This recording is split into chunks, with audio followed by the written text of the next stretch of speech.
Hello and welcome to this Halloween special. We are here playing Dark Souls Remastered with an item enemy randomizer. So, I'm going to start going through while we talk about all of the stuff that this is going to entail, because I'm sure there's a lot of people that have not seen a Dark Souls randomizer, because I generally specialize in Pokemon. I've played a little bit of Elden Ring on the channel, but ultimately I haven't played too much in the way of Dark Souls 1 in terms of what I've shown actually as a video or as a live stream. In fact, I can only think that there's maybe like 1 or 2 videos that have ever gone up of Dark Souls, which was probably me just playing back with friends like 10 years ago, so that would be tough for anyone to remember. But we have ourselves Dark Souls Remastered with the randomizer, which is all items in the game are shuffled and replaced with different items in every single spot except for key items. Key items are still in the same places so that we can still progress through the game as intended. We can still get the item from halfway through the game that lets you warp between bonfires so that we can go to different destinations quickly. We can still get the 4 big Lord Souls from the 4 big bosses, you know, your big enemies of the game to beat the game. And we can still progress as normal with those objectives in mind. Enemies completely randomized. And that means something a little bit different in this game compared to most other games. In your average Pokemon randomizer or Elden Ring randomizer, there is a scaling component where, for example, in Pokemon, if you encounter a Rayquaza in the first route of a Pokemon game, it's gonna be level 3, right? That's the scaling component that brings it down to your level so that even though it's still really scary, it's still something that you can fight. Dark Souls doesn't have that. Dark Souls will take the enemy from the very, very end of the game, the highest HP boss, and it will just slap it in front of you and say, there you go, boss, did I do good?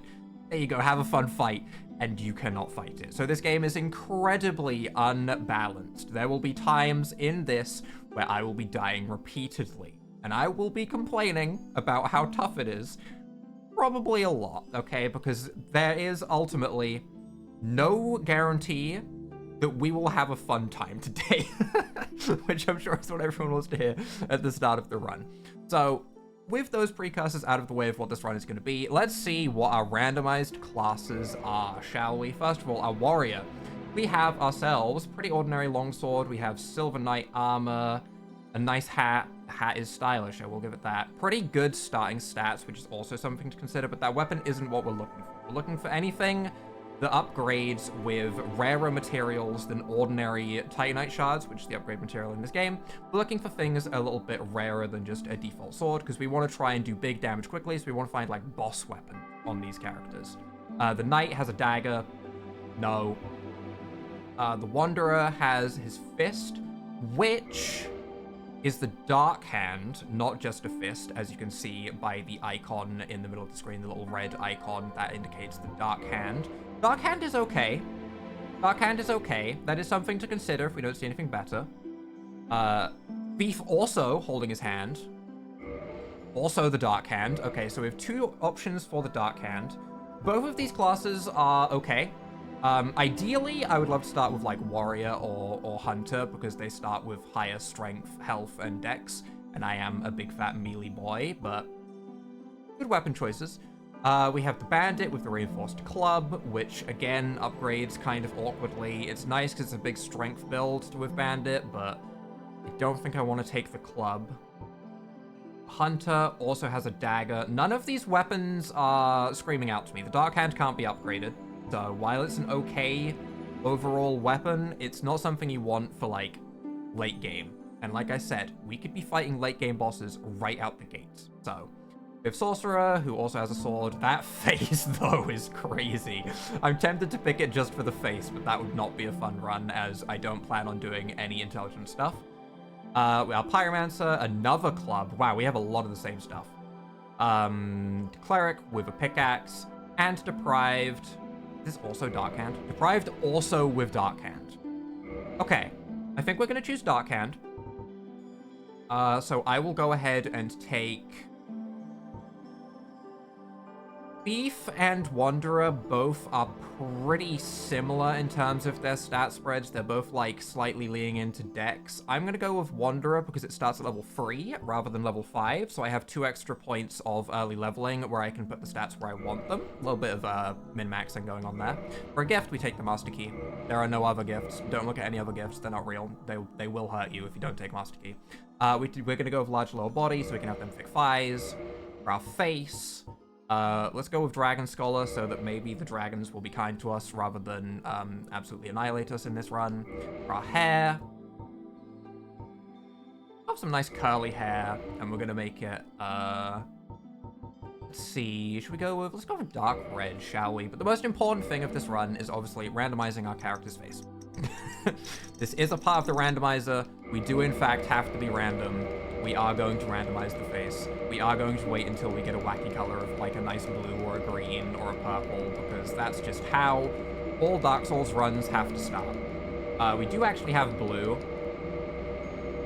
We're really staying with blue. Oh, I saw a hint of purple in there. I want to see if we change to purple. I want to be the grape man. I want to be grape. We are going away from grape. You know what? We'll go with this turquoisey, greeny, yellow, whatever color this is. It'll be fine. And let's get ourselves into the very last thing, and that is the item and enemy seed, which I'm just going to be showing right now. I chose because that video is still absolutely stuck in my mind. I can't get it out of my head. So both my item and my enemy seed are just going to be a wee, because that is realistically the only thing that goes through my head nowadays. I have shown all of the options. The seed, if you were to put this into the Dark Souls item and enemy randomizer, would give you the exact same thing. So, you know, it's not pre-checked or anything like that. We could go into this and maybe halfway through, if the seed is looking really bad, because I do want to try and do this in one sitting, which maybe is ambitious, but if the seed is going really badly and I am fully stuck, I will be re-randomizing the seed so that we can get through it in one day, because like I said, sometimes things are unbalanced, specifically the Gargoyles fight, Ornstein and Smo, and the Four Kings. Those are the ones that come to mind because those are all multi-fights where there can be multiple bosses at once, with bosses that are like endgame / DLC bosses that are not intended to be fought in groups, right? So if we encounter some of those really early, like at Gargoyles, where we don't have a good weapon and there's nothing we can do, we might be re-randomizing. Those are the seeds, just so that everyone can see, and let's go ahead and get ourselves started, shall we? So I am going to skip some cutscenes, just to save some time. Apologies for those that haven't seen much of Dark Souls. I'm going to try and go through fast, though. It's not a speed run or anything. I don't have any, like, speed run routes. Indeed. The Loud. dark sign. Maybe I'll turn that down just a tad. Just because that does seem a little bit on the loud side on my end. It might not be super loud to you guys, but I should have tested that before I started, and I didn't. First thing to check, are we fast rolling? We are not. So we probably want to get rid of the stone helm. Wanderer also does have some pretty good fashion. We've ended up looking kind of... Ugh. I was going to say kind of normal, but not really. We look kind of horrible. As you can see, there wouldn't normally be a tree here. It would normally be filled with hollows. I'm believing, I don't know...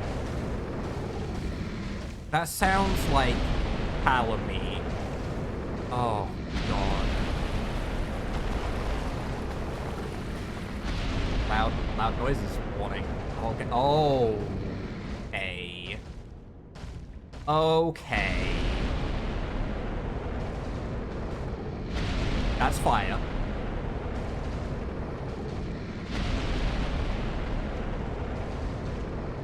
Okay. Okay.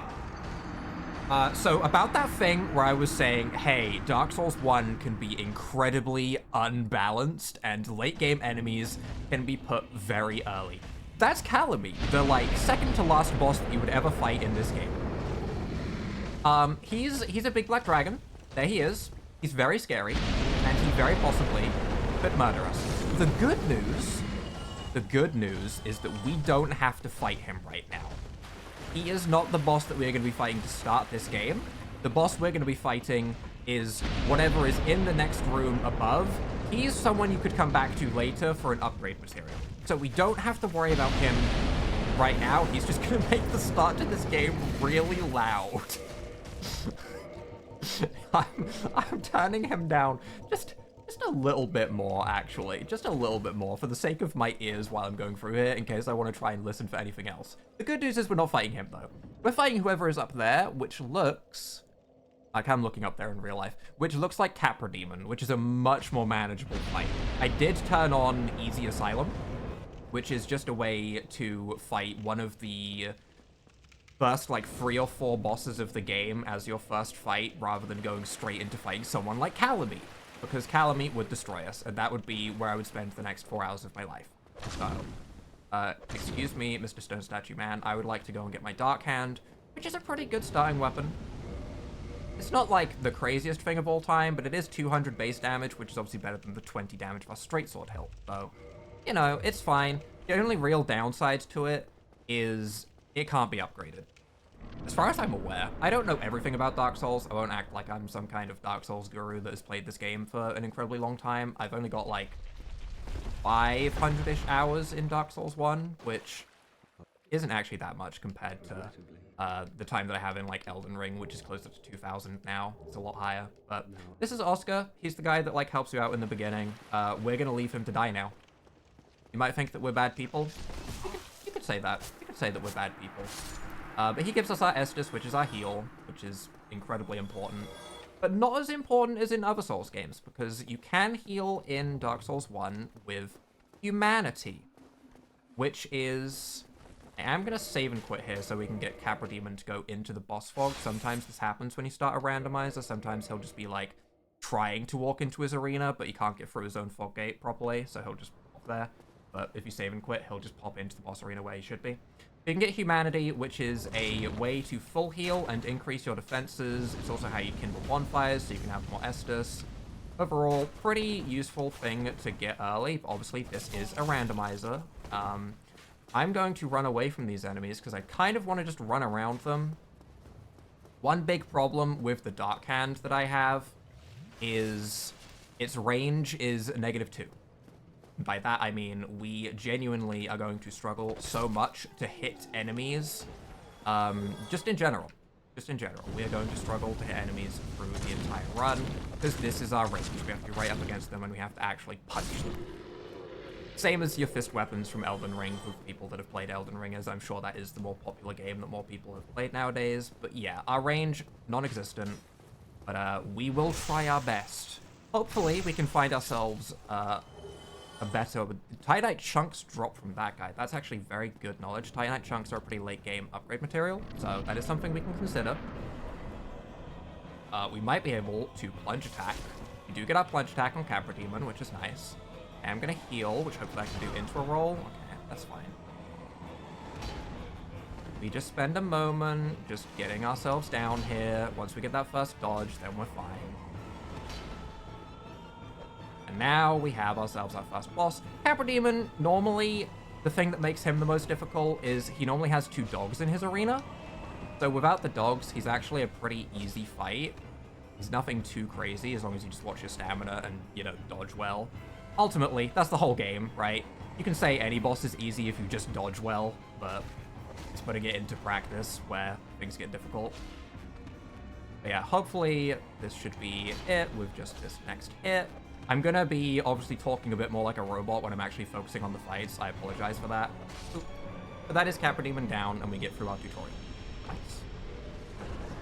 Good, good. If I died to Capra Demon, I would have felt bad. You do get 1 Humanity, which, again, like I said, it's like a full heal, or a full restore, if you want a Pokemon term. So those are going to be nice to be picked up. There is an item on the left here. This is where... Night Helm and Talisman, okay. This is where my time in Dark Souls is useful, though. I know most, if not all, item locations in this game.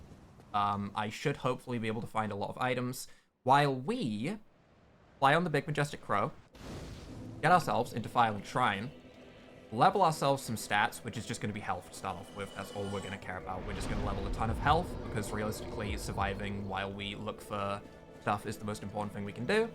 And we are now going to go looking for a weapon, upgrade materials, Firekeeper Souls to upgrade our flask, and big poppable souls so that we can level up quickly. Those 4 things are all things that we want to do, and the best way to do that is to find merchant. So, first of all, we're going to run just up here to this good old guy called Petrus. He normally gets you to try and, like, get involved in his weird cult. I don't pay attention to any of the Covenant stuff in this game, but if you join him, he'll become a merchant, which is all randomized items. So we'll see if he sells anything good for us. The big weapon that I'm looking for, personally, is Black Knight Halberd. This is, to anyone that's played Dark Souls 1, not surprising. It is, in fact, just the best weapon, period.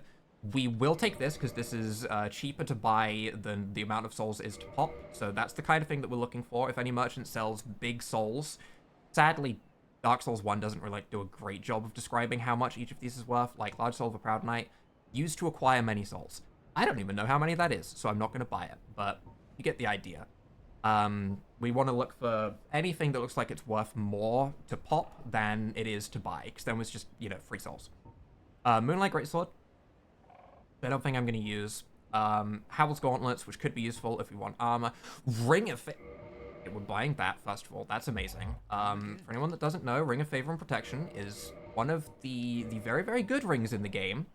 It increases your HP, stamina, and equip load by 20%, but you can't take it off.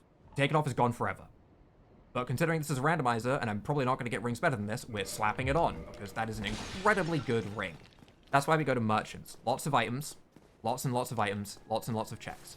There is a bunch of items around Filing Shrine that I'm going to grab early, because ultimately, with any randomizer, the most important moments of the randomizer are the very beginning. If you can find yourself a good weapon and a couple of upgrade materials, you might not have to look for any other items through the whole run, right? If you get what you need, Soul of a Hero is nice, that's a lot of poppable souls. If you get yourself what you need early, then you can just start ignoring item checks that could be in places where there is very, very scary enemies that you don't want to deal with, right? If you don't have a good weapon yet, if you don't have a good weapon yet, this will be most of my deaths, by the way. Gravity is my worst enemy in this game. If you don't have a good weapon yet, you have to go to more of those scary spots where there could be scary enemies, and you'll end up in more situations where you have to try and wiggle your way through tough enemies to see what the item is, because it could be the item that you need. So, we are going to go and check a few more merchants. Most notably, we're going to go... A nice shield. We're going to go down here, first of all, because there's 4 chests with items, which means that there's 4 item pickups. And then we're going to go to Andre, who is this game's blacksmith who upgrades our weapons. Because best case scenario, and this is very hopeful, he sells a weapon with the upgrade materials for that weapon. Then we can immediately have a max upgraded weapon before we fight anything, and this randomizer becomes a nice trivial run, and we all have a nice time on this happy Halloween that I haven't talked about much, but that would be ideal. Another Titanite chunk is a nice upgrade material. This area is kind of one of the ones I'm talking about where I'm like, I don't really want to go and check this area because I'm going to get chased by dogs and I'm going to die in this graveyard a bunch. So I don't really want to go and look through the items there unless I don't get anything else good at merchants. That's an area that I can come back to if things haven't gone well. So for now, we're going to take a little bit of a detour and we are going to try and find our way to Andre, and we are going to see what Andre will sell us. And we'll hopefully, like I said, we get a good weapon, we get good upgrade materials. If we get a Firekeeper Soul along the way, that's great. That basically just increases the amount of healing we get when we chug this. Because at the moment, as you can see, that didn't even heal us to full, which is terrible. I am covering the soul count with my camera, I've just realized, but I don't think that should be too much of a problem. I think the souls isn't too important. Ring of Fog. That make me invisible? It does make me invisible. Reduces presence to prevent discovery. I'll slap that on because I have a spare ring slot. That's scary. Because I have a spare ring slot, you get 2 rings in Dark Souls 1, and to be honest, you should have them used at all times because they don't take any weight to equip, so you should always go ahead and have 2 rings on. Even if they're meh rings, you should have them on because there's no reason not to. This is a merchant. Normally he sells garbage. Skull Lantern is okay for when we get to a later point in the game called Tomb of the Giants, where basically everything is pitch black and you can't see a thing. I like that. I like that. That's a good thing to have. That lets us see a little bit more clearly about the enemies that are going to smash us into the ground. Sunlight Talisman, we're not doing any faith stuff, so we don't really care about talismans. I'm rambling a lot at light speed. That's just because I like Dark Souls a lot. I can talk about things I like a lot. As long as I'm talking about the game, we'll be fine. Seif being there is horrifying. Seif is one of the scarier enemies, not because he has a particularly difficult moveset to dodge, but because he has a mechanic to his attacks called Curse. And if you get cursed, your health is permanently halved. So yeah, we'll grab these items and hope that that doesn't happen. We get rubbish, great. Wow, what a wonderful pickup. That makes me so happy. And twin humanities. Can we even squeeze past you? The good news is that he isn't attacking. That's the good news. The bad news is I can't get past.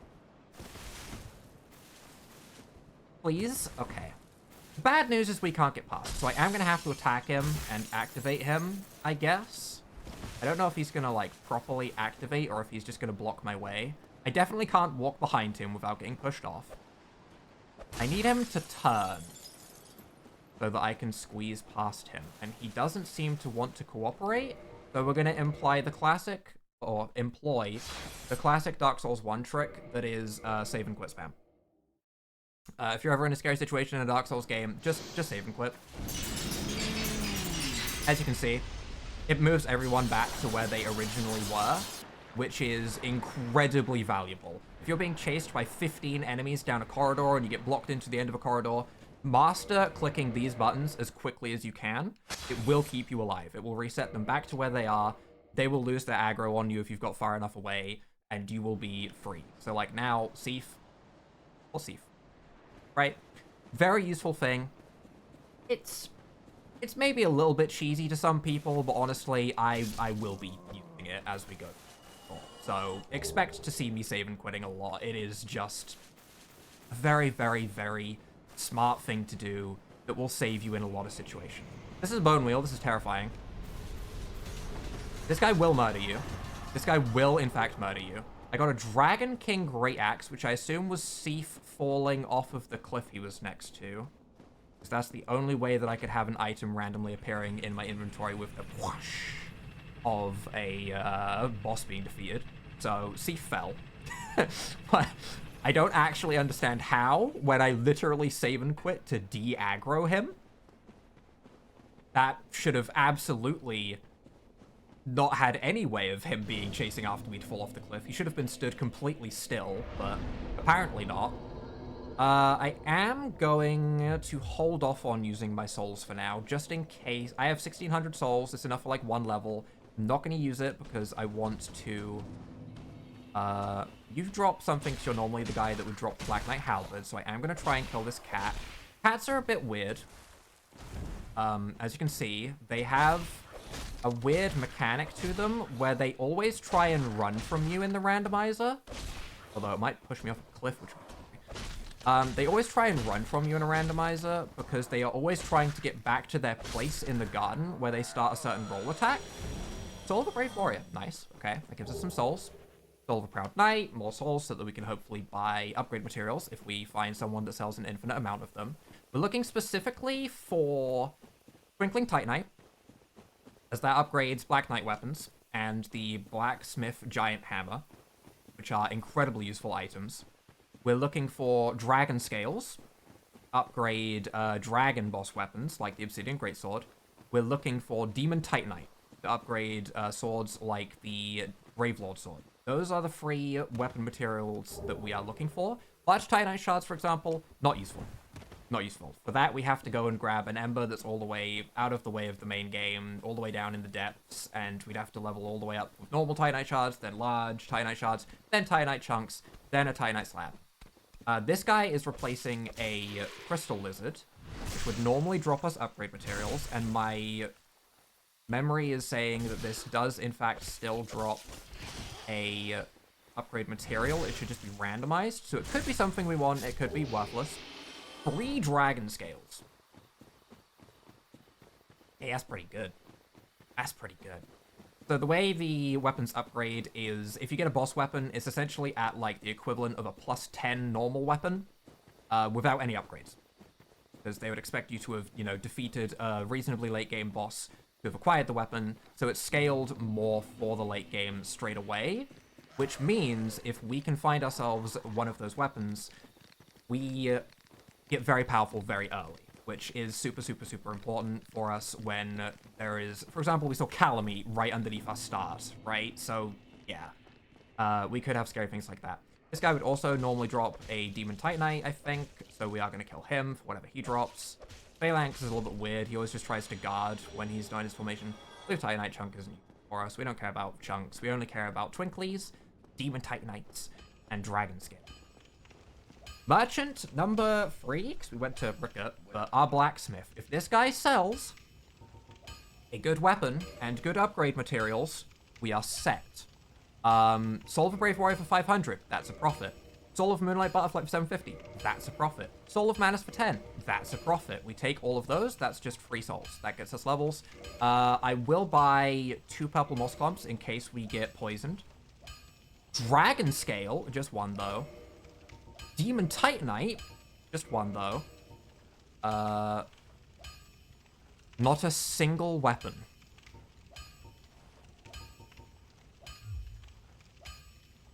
Okay. Alright, that makes things tougher.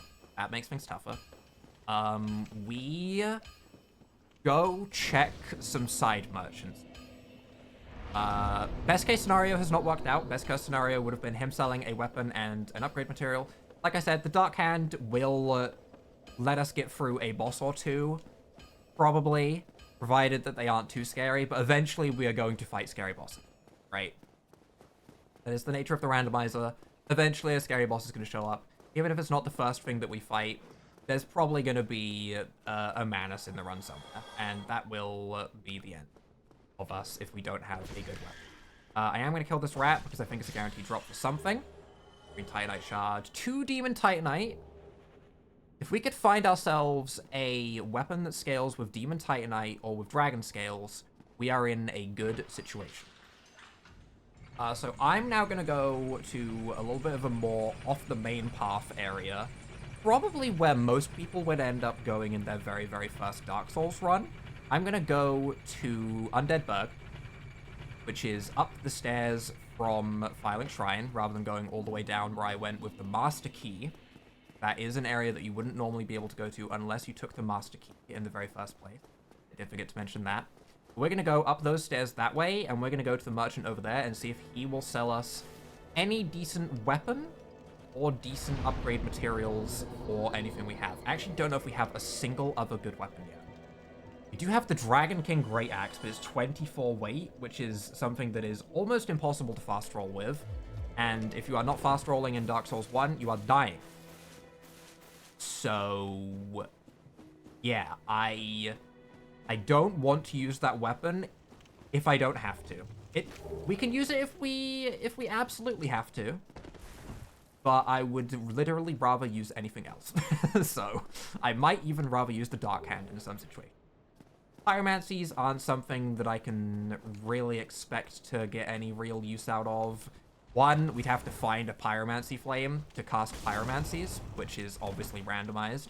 And 2, we'd have to find a Pyromancy that is fitting for us to use, which is realistically not going to happen. Black Knight, please don't be angry. Okay, good. The Ring of Fog is definitely going to make this look like some of these enemies are stupid, when in reality, they just can't quite see me because the Ring of Fog is active. Mosquito, please don't. So that was a pretty nice pickup. Thunder Stoneplate Ring for if we fight Sanctuary Guardian or Ornstein, who shows up in randomizers a lot. There is also a merchant down that way, so if we don't have what we're looking for, there is a couple skips we can do. Some speedrun tech we can do to get into that area before we realistically should be able to, which is always fun. Which is utilizing these steps here. So if we don't get anything good, there is still more options available to us. I just got 20,000 souls, which means a boss just died. A Firekeeper soul, which means we can upgrade our heal by 1, which is huge. So in my settings, I didn't really talk too much about why I changed my settings to be the way that they were. This area looks pretty scary. There's a cursed frog that could curse us and permanently halve our HP, and there is a dark bead witch, which is the scariest enemy in the entire game. Because this thing will one-shot us. Thankfully, she missed. I mistimed my roll. I rolled early, but she missed, so it's fine. Oh, we do have a lot of souls to look at this guy's inventory, though. But the reason I chose the settings that I did, I chose a 1% chance for bosses to replace regular enemies because I think that's silly. However, sometimes those bosses... That guy over there, for example, is not a boss, but this actually shows my point pretty well. Bosses sometimes don't fit where they get put. And there's a bunch of, like, little hollows hanging to the edge of ledges around here, like, clinging to the sides of walls. If a boss gets put there, it's going to fall to its death, and I think that happened. So, that's convenient. We do have Blooming Purple Moss Clumps, which cures Toxic, which is probably something I want to buy a couple of, especially as I have the best souls. Soul of Brave Warrior, just an increase. Soul of Quailag, put it on the screen, also just an increase of 300. Homeward Bones for 50. I will be grabbing some of those. We're probably not going to be using 15 in one run. Purging Stone to cure Curse, which I will buy a couple of because we've seen, you know, a Thief and a Curse Frog. So I will buy some of those as well. We also have Humanity. Is this infinite? No, it's 5. I'm okay with using my souls on stuff like this. We should check weapons. Ooh, okay. Okay. Yeah, those are 2 very good weapons. Annoyingly, no Demon Titanite or Dragon Scale weapons, which were really what I was hoping for. If I saw a Obsidian Greatsword, I would have been ecstatic. But Gold Tracer is okay. We did start with a class that has okay decks. So we can probably use that. More dragons. Got the Obsidian Greatsword, we would be in such a good situation.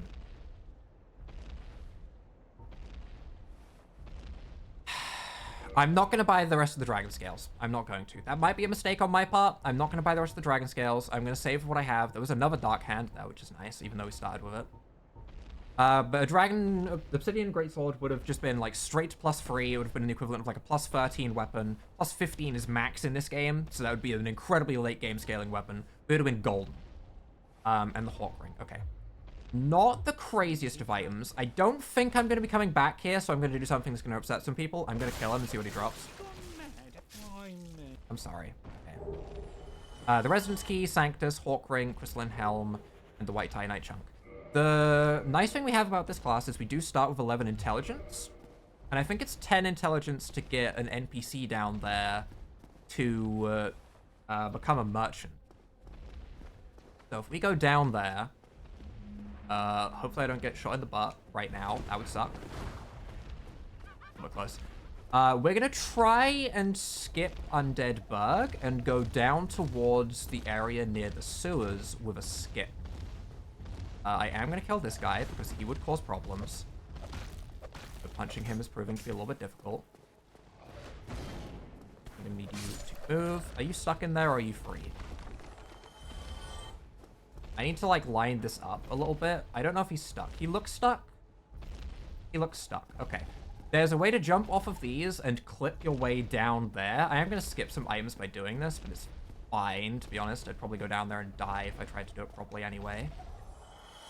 I missed the jump. Okay. Well, now I have no reason not to grab the items. There is a Dark Bead Witch over there. That's scary. We'll see what we can get. Sewers, again, we're not doing a sorcery run, so spells aren't all that useful. Please don't blast me as I walk out here. Okay, good. We'll do another loop, and then we'll try the jump again. It's not something I've done very often. I don't speedrun Dark Souls anymore. I did for a very, very brief time.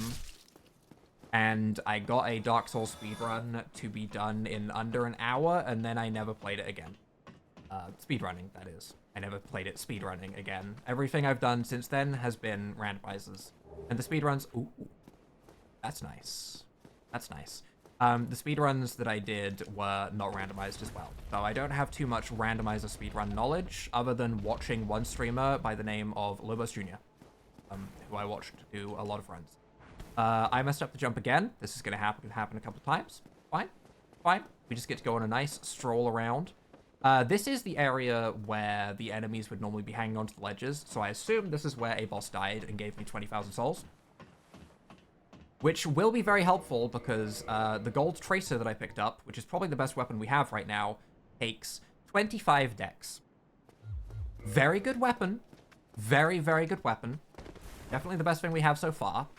If we get a Black Knight sword, a Black Knight halberd, obsidian greatsword. Oh god, he got out. Oh.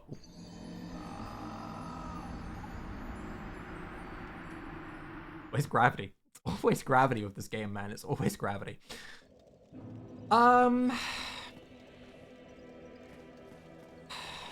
There is a lot of souls back there that I want to pick up, and I do want to check the merchant, so I am going to waste time and go back up there. A little bit silly. A little bit silly what happened. Please don't murder me on the way. What I should do is I should kill the enemy so that that doesn't happen. Is what I should do rather than trusting him being stuck in a doorway because I think he's fat. That was on me. I thought he was fat. And I clobber my way through your guard. No. Okay. Am I getting chased? No. Okay. I'm going to jump attack because it's just a little bit more consistent than the regular attack. Like, the Dark Hand right now is... I'm feeling the garbage that is the Dark Hand. I'm not enjoying using this weapon a whole lot, I won't lie. I do not like the range of the Dark Hand. It's just something that lets me kill things early, whereas if I didn't have this, I would be hitting things for like 7 damage, which would obviously not be ideal. I don't like where you're standing, sir. I would like you to move away from there a little bit. Okay. I picked up my souls.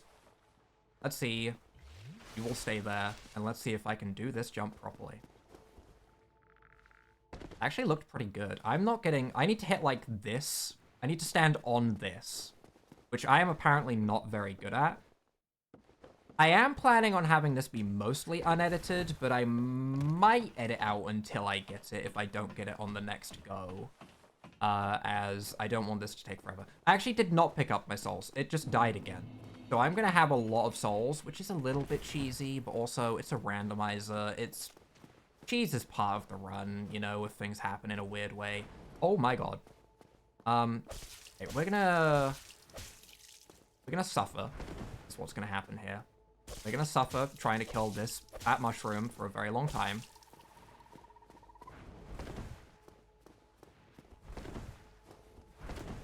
He will kill us in one hit, so I am focusing a little bit. The mushrooms in this game are absolutely insane. They hit for about 1,500 damage. We have like 600 health. I was wrong. That didn't hit as hard as I thought. I actually thought that was going to hit way harder. I guess I'm just used to running through the game with no clothes on. Full speed. I actually thought that was going to kill us. I'm very surprised it didn't. That is not... I meant to do a jump attack, but I did not press the button correctly. I didn't press the button correctly twice. Good thing about the Dark Hand is I can actually get a hit off and roll away in a reactionary way. So I can play this a little bit riskier. I don't like the noise that I'm hearing behind me.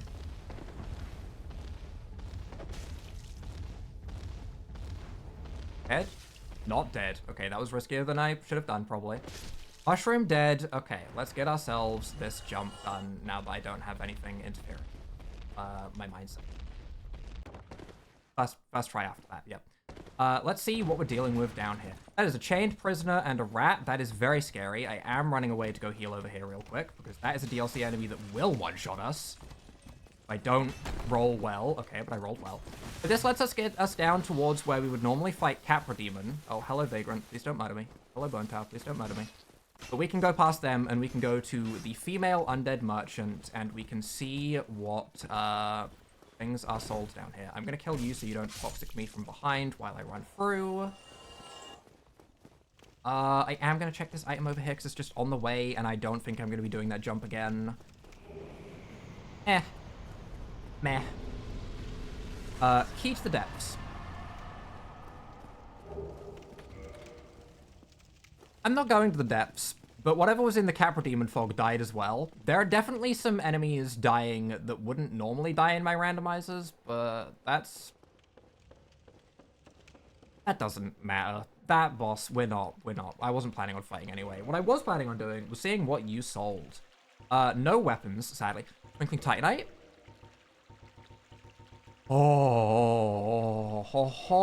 Okay, it was worth it. It was worth the pain of failing that jump multiple times. That is enough Twinkling Titanite for us to max out our weapon. 10 Twinkling Titanite will max out a weapon. This gives us enough for a spare weapon if we find a Black Knight Halberd. That's really good. That puts us in a good situation.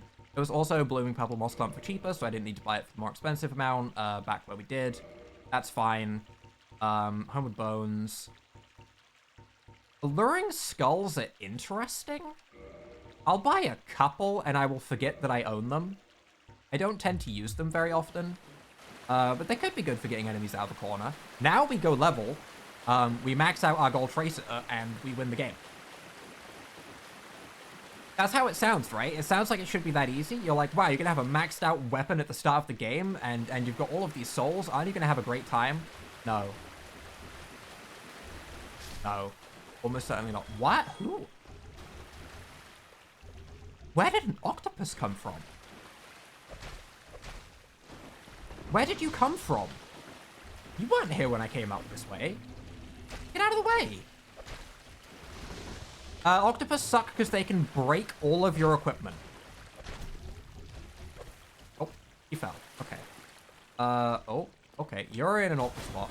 I'm going to do the thing that I was talking about earlier when we were running past Seath, and I'm going to save and quit to return things to their original position, because I have no idea where that octopus came from. I'm very confused. Like, my only goal right now is to run back to Firelink Shrine, level up, and then we start fighting a lot of bosses. Our setup is complete. Setup took 40 minutes-ish, which is fine. That's fine. Like I said, this isn't a speed run. I'm just trying to do things in one sitting. But now we can level our 25 dex for the weapon we want to use. We can level some health so that we can survive. We're only level 26, right? Even with multiple bosses dying, which really isn't too crazy. But the important thing is we have a weapon that we can use now. It's a weapon that we can two-hand. Two-handing is always worth doing in Dark Souls. I actually would recommend two-handing over using a shield in almost every fight possible. Those guys all want to go down to the catacombs. They have like NPC quests. We're not going to worry about that. We're just going to go to Andre so we can upgrade our weapon. And then we're going to see what Gargoyles is. And we will see... maybe we'll see what Quelaag is first, actually. There are 2 bells you have to ring in Dark Souls in order to progress, and unlock the way past Andre, the blacksmith that we are now going to progress through the game and continue your journey. One is by Big Fire Spider, Quelaag, and one is up above us from where we are exactly right now in a double fight with 2 gargoyles. Because there is 2 gargoyles, it puts 2 bosses in that room. 2 random bosses that could be Manus. With my luck, it is often Manus. There is often many Manus in my runs, and Sanctuary Guardian, because those 2 fights are the fights that I suck at. Most fights, I'm okay at. I should have kept some souls to actually level, but we have a lot of poppable souls that we can use to upgrade our weapon, so... where is my Soul of a Hero that I picked up in Firelink Shrine? There it is. I also need to upgrade my Firekeeper. I need to upgrade with my Firekeeper soul as well. I did forget about. So we can upgrade this. Boom. Boom. Boom. Boom. +5 Gold Tracer. This is obviously incredibly strong. This is a very lucky randomizer seed. I believed in my cat. I always do.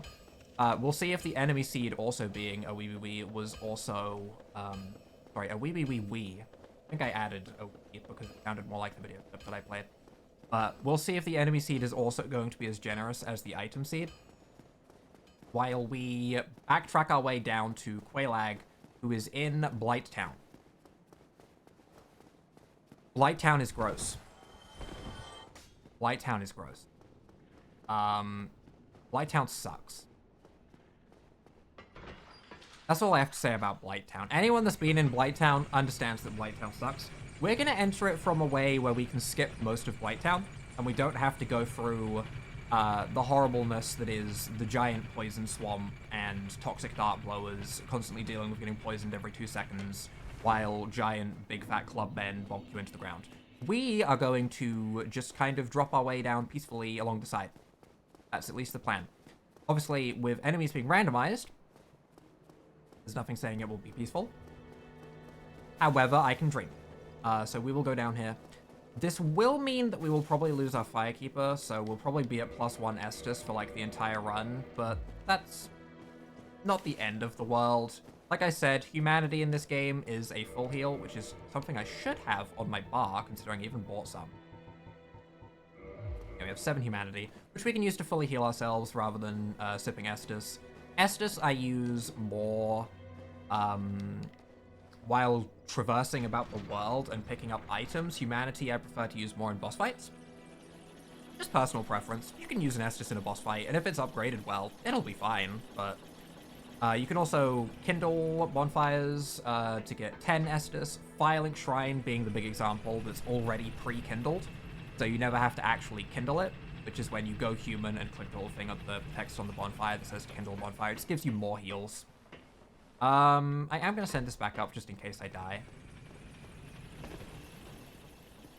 And depending on how risky I want to play, we could touch no bonfires down here and we could homeward bone out. And that would put us all the way back at the top without having to climb back up Blighttown. And considering we have a +5 gold tracer, my overconfidence is through the roof. I am absolutely going to die doing this, because that's just how things go. I waited for the ting of his magic spell, and then he didn't even aim it at me. What a guy. I waited again, and he didn't even aim it at me. What the hell? I was... What? Okay. Alright. Yes. Yeah. I get it. Alright. The one time I wasn't prepared. What is that? That is a bone dog. I am not messing with the bone dog. What is happening to my camera? That doesn't normally happen. The camera in Blighttown is also very yucky. Very, very professional sounding term. I know, yucky. But there is a lot of... Oh god, there's more bone dogs. This area sucks. Ew. I'm gonna wait for this to go past, and then I'm gonna drop onto the wheel. So that I hopefully don't have to deal with any bone dog shenanigans, because they will murder me. Again, I don't have that much health. We're currently leveled largely into Dex. That is a dead Dark Beetle witch, right? Okay, that's scary. And weird, but whatever. Our health is not leveled super high, so we do have to be a little bit afraid of getting one-tapped by something, which can very easily happen, like, for example, that guy over there. Thank you for the convenient timing of showing up. We do have the Ring of Fog on still, so we are mostly invisible to the guys. That guy on the right might notice me. Oh god, the guy that I didn't want to notice me did.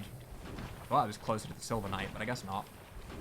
He's a guy from the DLC. He's very strong. He will squish us into the ground. And then he'll uplift the ground, which does even more damage somehow than squishing us into the ground in the first place. How does that work? Dark Souls 1.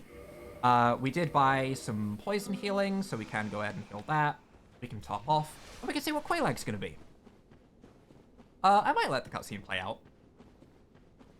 It is Fire Spider Booba, after all, and everyone loves some Fire Spider Booba in their lives. You included, in the spirit of Halloween. Is that an excuse I can use? Also, I'll let it play. And I will sit.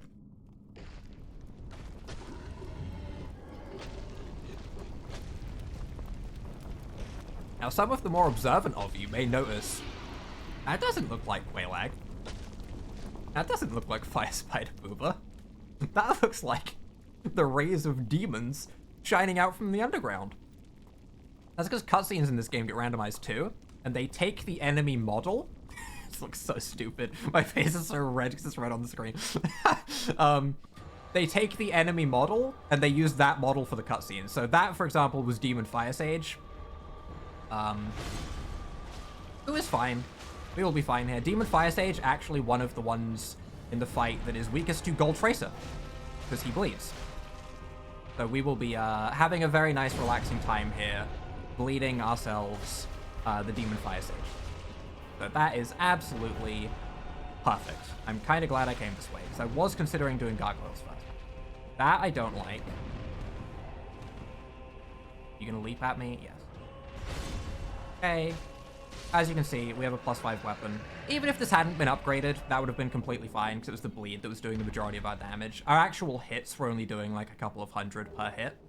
But the bleed chunks are huge against demons specifically in Dark Souls 1.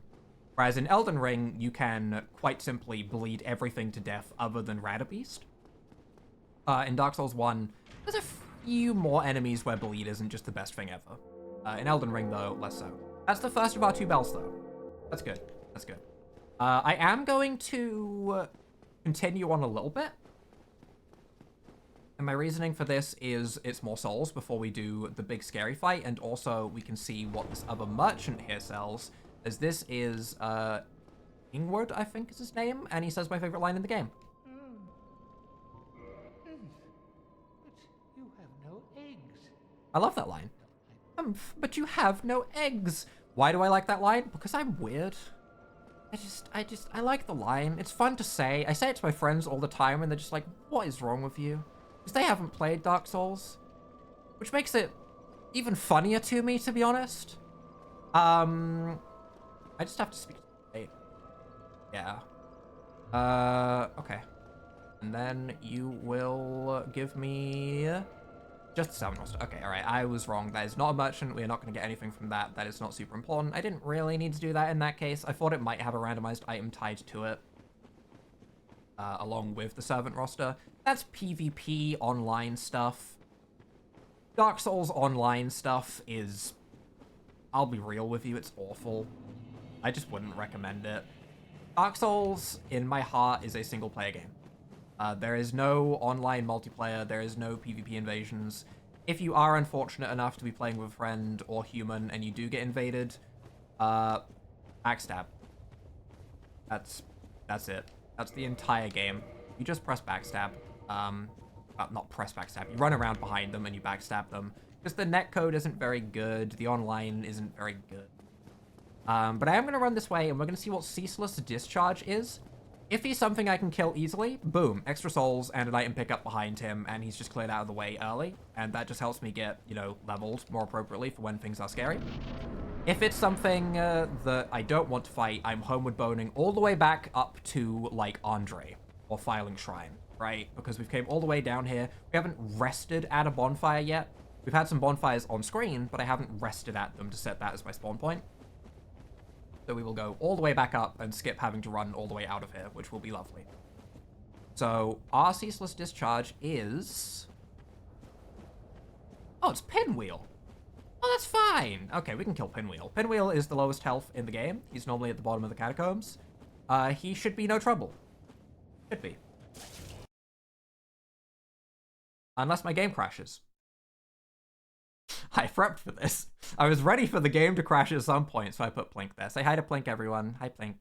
Hi, Plink. He's beautiful. He's a beautiful boy. He's a beautiful cat.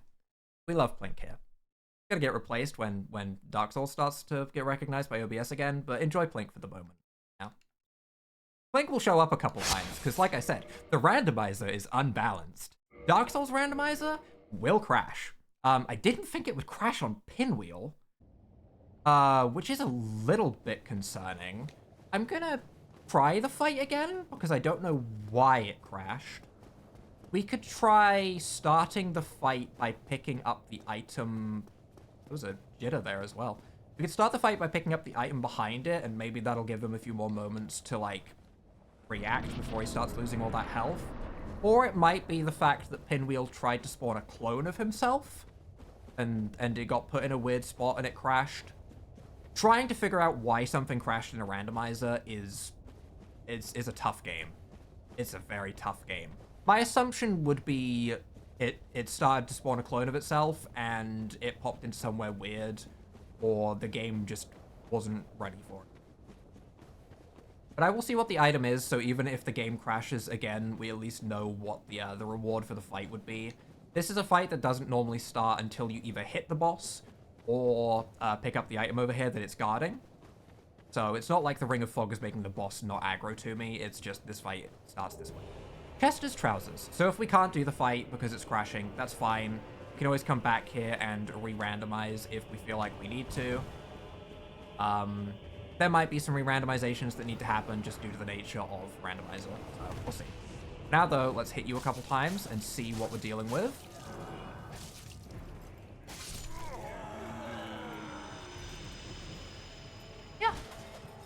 Yeah. Drop an item. Twinkling Titanite. Would have been nice if we didn't already have Infinite, but we do.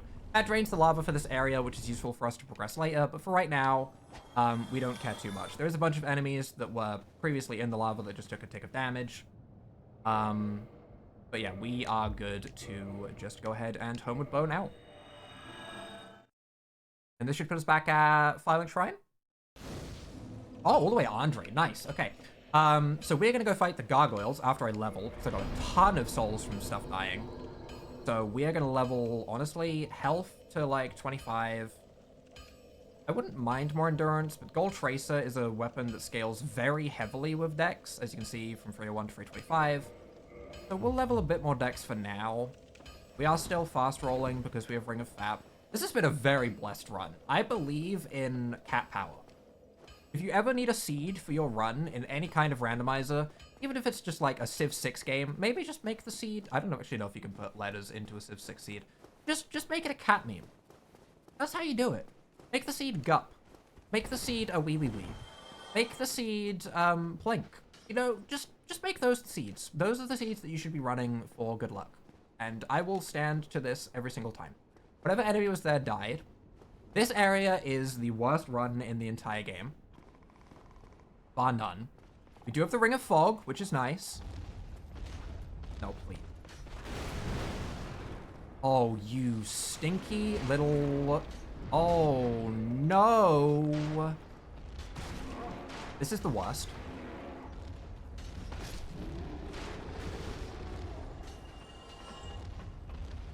That went well. That went well. That area, running through that is sometimes harder than the upcoming boss. We will see if the boss is also awful, I guess. But yeah, Bone Dog blocking the ladder. Okay, he's coming. We're going. We're going. What are we looking at? We're looking at... Centipede Demon and a Silver Knight? I did add a slight chance for bosses to be regular enemies. My plan for that was not to make double fights easier. My plan for that was hopefully Gwyn gets replaced with a maggot to end off the series. Or end off the run. That's always my hope. It's happened to me before. It has happened. It's such a beautiful thing.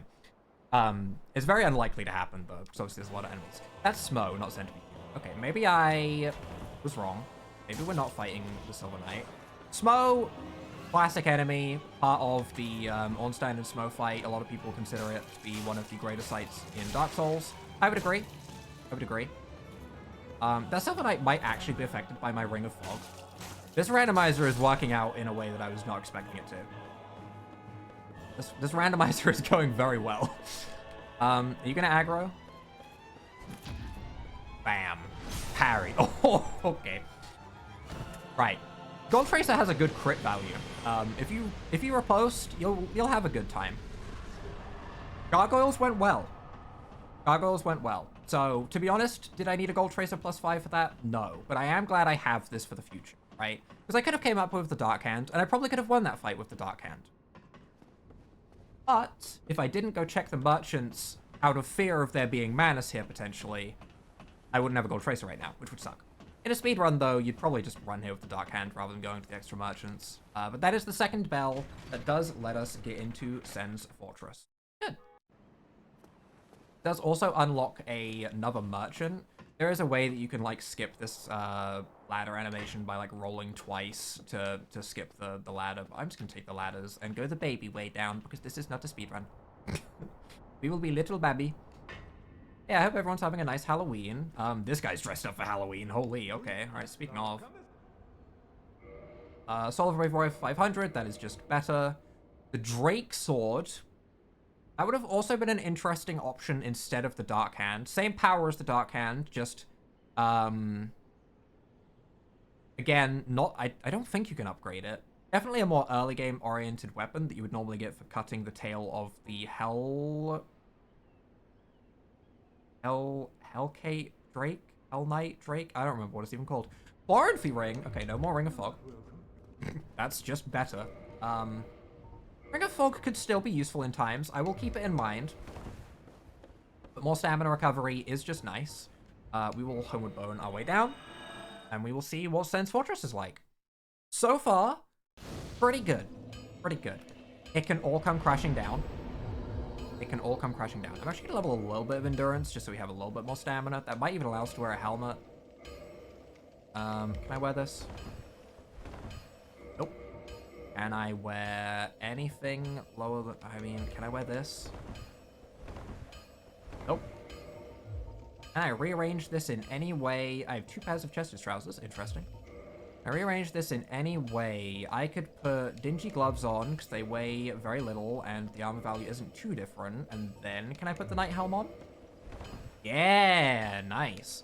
Although, let's be real, it's Halloween. Let's put the freaky mask on. We'll be the freaky boy on the freaky day for the freaky festival. Freaky festival. I don't like calling it a freaky festival. I'm ruining things for myself. Okay, we're gonna go into Sen's Fortress. This area can suck. As can all areas. Rather unsurprisingly. I want this item. And I want that. Okay, good. If there is a big enemy blocking a way with a lot of swinging pendulums, we can be in trouble. If there is not big enemy in the way, then we will be fine. It is a humanity. We can go through the humanity, specifically, which is the absolute most pinnacle of fine that there is. I could not make this up if I tried. This here, we have a rat. A rat is fine. A rat that runs away as well. Hey, buddy, I'm gonna KO you just because I don't want you to, like, run up behind me and poison me at any point. 10 Rings of Sacrifice, 2 Demon Titanite. One is kind of blessed. There's Gwyn. He's having a day. That may or may not be the final boss of the game normally. He's just chilling on a wall. Ah, who? Can you get bolded? Thank you. I appreciate you getting bolded. That makes my life easier. We are now in a situation where we actually don't need too many more items. There are items that would help. Don't get me wrong. There are a lot of items that would help us if we were to go through. Man, if I had a Demon Titanite weapon as well, I could have so many options available to me. I'm gonna go down with the boulder rather than run up with the boulder, just because there have been a few too many times where I've been double tapped by the boulder. Sometimes it can spawn 2. And this way we can also get a couple of extra items, I guess. I'm not going to worry about picking up everything now, because I do feel like we're actually in a really good situation. This, for example, is a Mimic that would normally drop an item. Jagged Ghostblade. I mean, oh, and something I apparently have max of. What do I have max of?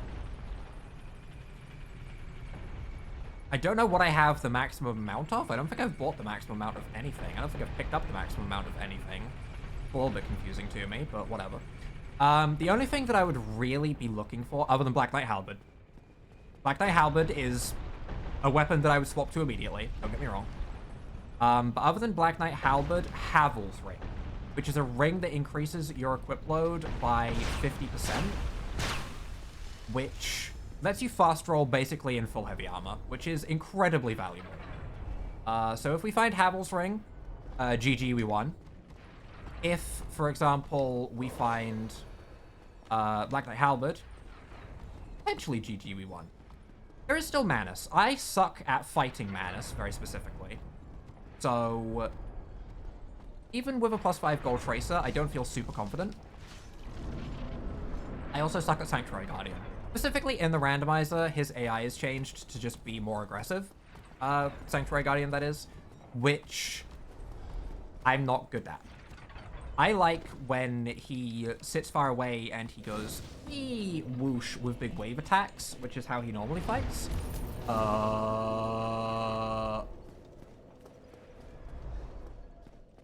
was scary. I didn't like that. Where did a chained prisoner come from?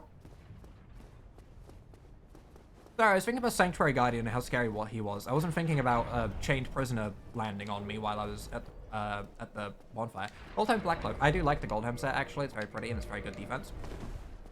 Nice. Demon Spear. That's okay. There is one more merchant that we can check here. I forget his name. The Not Iron Tarkus.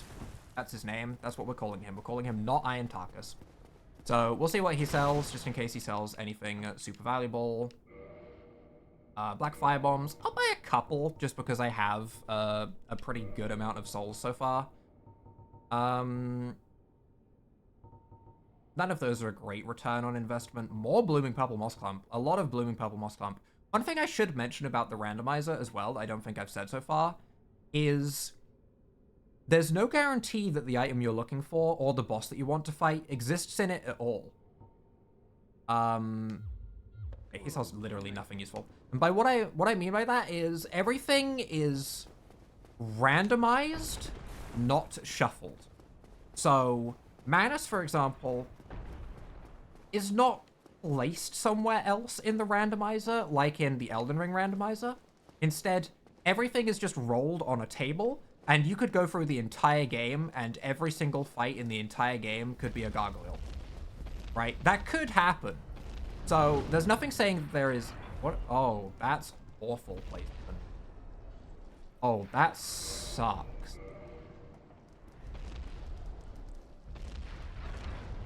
Can you, like, fall? Hey. I'm going to fall to my death here. This is the moment when that happens. Oh, or I'll just get through. Let's see what the boss is. That went better than I thought. Oh.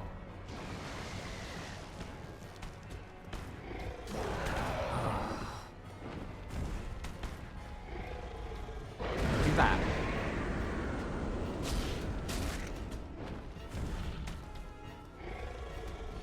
Yes. Dagger, so I'll take an extra hit. You do have very good damage for this, though, which is good. This arena is not what I want to be in for this fight.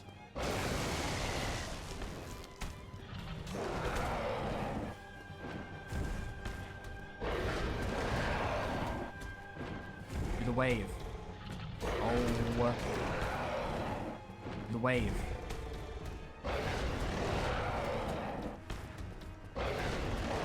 I'm getting pushed up against a wall. Do the wave. Yes. Good. Good.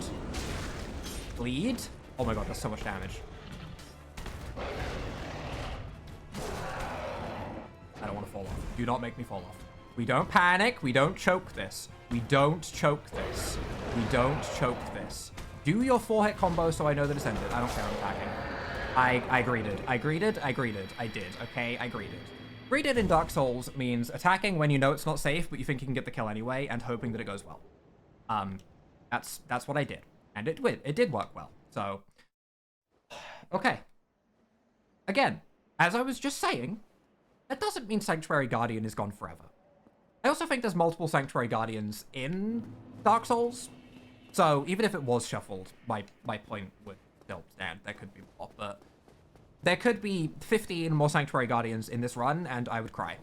Because while that arena sucked for him, and our damage was actually really good, he did give us the good attack to start a couple times, and he was very nice. He can be way worse than that in the randomizer. Way worse. So, I am thankful he at least did his wave attack a couple times at the beginning, because he could have just pushed us against a ledge and done his 4-hit melee combo over and over and over again, and there would have been absolutely nothing we could have done other than spam roll and hope that he would stop doing that combo. So we did get lucky. Kind of the theme of the run, actually. We did get lucky, which It's happier. It makes me happier. I won't lie. I am having a good time. I'm having a very good time. Maybe this could be a thing that we do, like, maybe not super often, but we could do a run like this maybe once a month. Just an idea, just to mix it up a bit. I do a lot of Pokemon, and I do play a lot of other games. They're just not always games that I feel like people would want to watch. Like, I've uploaded games like Civ 5 in the past, and while they are really fun for me playing it, watching them back from a viewer's perspective, I can see them being less fun. The first one of this, for example, will probably seem more interesting. Is that Centipede Demon? It is. Okay, that's a little bit scary for his placement. I want to just go past you, sir. It's gonna knock me off, isn't it? Actually didn't. Okay. The first run will be a little bit more interesting to people, I think, because I'm kind of explaining why I'm doing things. But I feel like if I was to do a lot of these runs, it might get a little bit more boring when I don't explain things in as much detail. Because at the moment, I feel like a commentator, which is kind of fun for me, actually. My great commentary is but yeah. So we could do one of these, like, maybe once a month. I was doing this as a Halloween special because, I think I said this in the beginning. I actually don't remember if I did an intro. I might need to record an intro after I've done the run, which is a little bit embarrassing to say, but I don't remember if I actually did any kind of intro to this. Brain is filled with Dark Souls goop now. But the reason I'm doing this is because I don't like horror games, rather simply, and this is, you know, a more subtle kind of horror theme. I mean, just every time I say something, this run is giving me something to provide an exact example of it. That's horrifying, right? It is. So things like that are the reason why this is what we're doing for Halloween this year. It's also just kind of fun as well. This guy would normally be on the rafters, which sucks, because the enemies that are normally here suck. Thankfully, we have good damage, so we can one-shot him. I'm going to wait for his body to fully disappear before I walk through here. You can jump. I am not going to. I am a baby. But you can run along that top rafter, and you can just jump straight to this this area. However, I'm bad at it, so I won't do it. Because, as I have said before, the majority of my deaths in a Dark Souls run, or an Elden Ring run, or in any game ever that has fall damage, I will die to gravity. That is rule number 1. Yeah, this is Anor Londo. This is the big capital of the game. There's this nice big elevator that I'm sure some people probably recognize, even if you don't know too much about Dark Souls. This is in Dark Souls 3 as well. This area is, you know, pretty symbolic, I would say. A pretty... Pinwheel? Okay, it's Pinwheel. Pinwheel's also not too scary. That's fine. I might honestly kill him on the way, just in case we die again and anything weird happens. As you can see, very frail.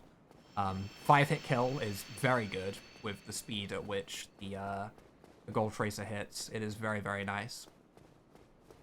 One thing I didn't do that I should have done is I didn't free Griggs, and I didn't check his inventory. That's one thing I did do wrong. It's fine. We ended up being okay. For example, if he had sold the Obsidian Greatsword, it's not like it's necessarily better than the Gold Tracer. I just prefer it, right? And having more options for if there's something that doesn't bleed well is good. So I should have done that. I think this class has the intelligence to get Griggs. There's a lot of times where I haven't had the intelligence to speak to Griggs, so I just don't bother with him, and I think I accidentally did that thinking I wouldn't have the intelligence. It's either 10 or 12 that you need. That's Vamos, which actually kind of sucks to have him here. This is a notorious spot in Dark Souls games, because this is where the Silver Knight Archer will shoot at you when you try and come through here, and it can be a very awkward spot to get through on your first playthroughs.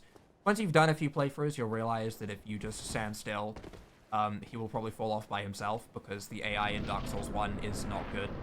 So, you know, it's not too scary when you've played through the game a few times. When it's replaced with Vamos, though, different story, because that was scary. He could have knocked us off pretty easily. So, Ornstein and Smo is coming up. I'm gonna hold on to these 20,000 souls that I've got from things falling off and just from things that we've killed, because obviously souls are not scaled per area like they are in Elden Ring and stuff like that. You will get the maximum amount of souls if you kill the thing. It is that simple. You killed the thing, congrats. Here, have the full reward. You kill Manus early game, here, have your 60,000 souls or whatever. That's just how it's gonna go. So even regular enemies that we're killing, because we have high damage, we're actually getting a decent amount of souls from them. This mini mushroom is a mimic. I didn't realize I could have a tracer in his butt. Firekeeper soul. That's nice. That's nice. It's not super important though. Like I said, we have humanities. It keeps happening every time I say stuff. We have humanities if we need to heal up in a boss fight, so I'm not too worried about Estus anymore. 5 more black fire bombs, which is nice, I guess. Soul of a Brave Warrior, which is nice, I guess. Depending on how quickly we get through this entire game, so far we're making very good pace, and I wasn't expecting it to go this well. I thought I would have been stuck somewhere by now. We might do the optional bosses as well, or at least a few of them. We'll see. We'll see. Depending on if this run somehow goes under 2 hours, which I don't expect to happen, but if it does, then I will do some optional bosses. That is a very important skip for getting through the game quickly. It lets you skip going all the way up and around by Siegmeyer and doing all of his stuff, and you don't have to go up all the towers, so you can just run straight to where Ornstein and Smo is. Also great for running back when you die to Ornstein and Smo in your first playthroughs, because you will die to Ornstein and Smo in your first playthroughs. Well, it is a notorious fight. It is a notoriously difficult fight. However, it is one of the best implemented fights in all of Souls games. Because it was the one time when they actually put thought into how the two bosses would interact with each other.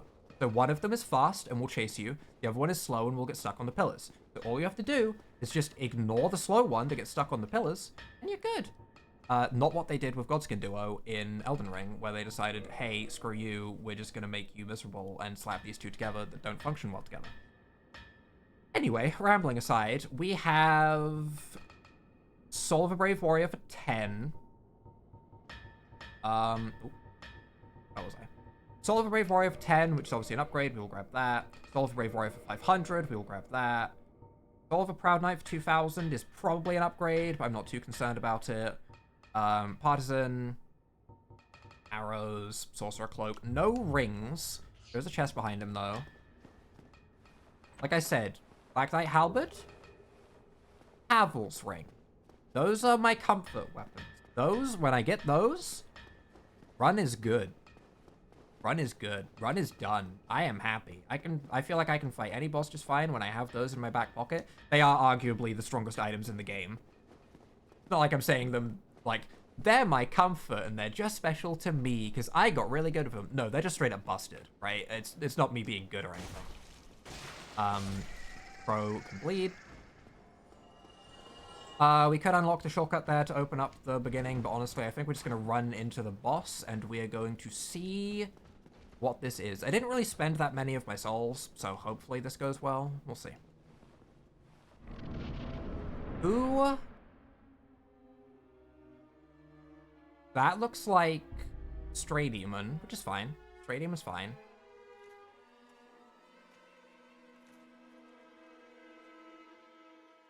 Is that another Sanctuary Guardian? Don't be Sanctuary Guardian. Sif. Okay. Puppy time. We are... Oh.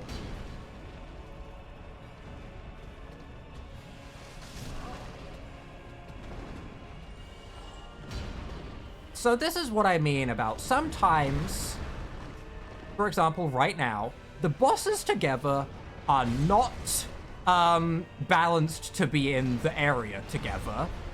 So we get stuck in a situation like this where I think, oh shit, basically is what I think. I think, oh shit. Please don't. Sif, wait, Sif. Okay, okay. We're probably going to die here. I'm going to pop a humanity for a big heal. Okay, that's good. That's good. The good news is, because neither of these bosses are programmed to have another boss in their arena, like Ornstein, Smo, Gargoyles, they do hit each other. So, for example, Stray Demon is hitting Sif for a lot of damage, meaning all we have to do is dodge. Which is good. Of course, that doesn't mean that's all I want to do. The Sif is very low. He's now in weakened puppy state. He has been squished by his teammate. A little bit messed up, honestly. Yeah, poor puppy, honestly. But still, that went well, considering. That could have went very badly. I feel like I did a decent job at dodging. Could have been prettier, but also it's hard to keep track of two very separate bosses at once. So he's now going to absorb his power, which transforms him into another random boss. Because normally this would be Super Ornstein or Super Smo, depending on which one you killed. It is Taurus Demon. Okay, well that is honestly a little bit underwhelming for someone that I just said got stronger. Yeah, we do 300 damage per hit, and we 4 hit him. Yeah, that was a little bit underwhelming, huh? Okay. Is what it is. But normally that could be another scary boss. So it's essentially 3 bosses compacted into one, which makes it the second scariest fight that you could get blocked on. The big scariest fight to get blocked on is still yet to come. Because we need to do 4 big bosses now. This is our midpoint of the game. We get ourselves the Lord Vessel, which lets us warp between bonfires, and it also lets us place it to lift the fog on a bunch of areas in the corner of the map. You can do this a bit quicker if you throw a firebomb at her boobs, but I'm going to be nice, and I'm going to just kneel for the boobs. But we get the Lord Vessel. That lets us go through the 4 different areas. One of those areas has a boss in it called the 4 Kings. As the name would suggest, there can be more than 4 of them. Got you. You thought there was going to be 4, didn't you, idiot? No, they can be way more than 4. But there can also be less than 4. The way that it works is there are a bunch of, respawning big abyss enemies with their big, swishy swords. And they will spawn a bunch of each other. And generally, if you're using like an average build with an average weapon, oh yeah, our Firekeeper is dead. Normally, if we were using a regular weapon, you'd fight about 4 of them. Right? Most of the time, you would fight 4 enemies. We have good damage, so we will probably be fighting less than 4. But those are random bosses. Worse than that, they are random bosses with random health amounts. As in, not scaled for where they should normally be. Random. So, that will be scary. What we just did there was we placed the Lord Vessel to lift the fog in the 4 corners of the world, which you can do by speaking to Frempt or jumping into the pit where the big serpent I was just at was. For right now, for our first place we're going to go to, we are going to go to Seif.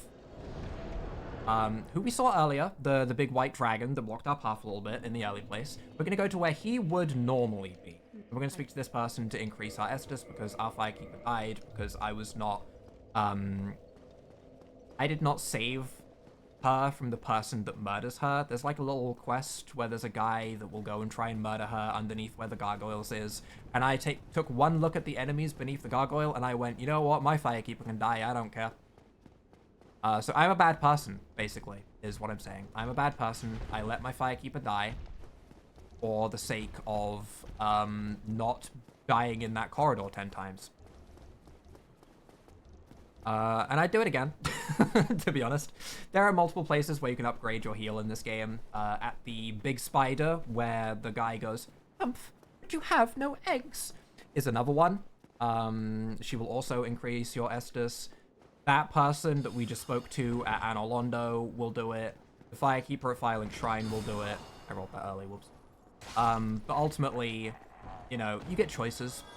If you kill them, they also drop a Firekeeper soul in regular, non-randomized. So it can also sometimes be worth it to kill the ones that you're not planning on keeping around. for if you want to get maximum Estus. Estus in Dark Souls 1 isn't... Okay, this is something to take with a grain of salt, because I've obviously played, you know, several hundred hours of Dark Souls 1. But even in my first playthroughs, Estus isn't the end-all, be-all. Like, it's not as important as in other games. I think in Elden Ring and Dark Souls 3, even, Estus matters much more. Dark Souls 3, you do get Embers for the big heal, but that's only once, right? An Ember is kind of like a humanity from Dark Souls 1, or if you've played Dark Souls 3. This area is gross. Please let me through. Please let me roll.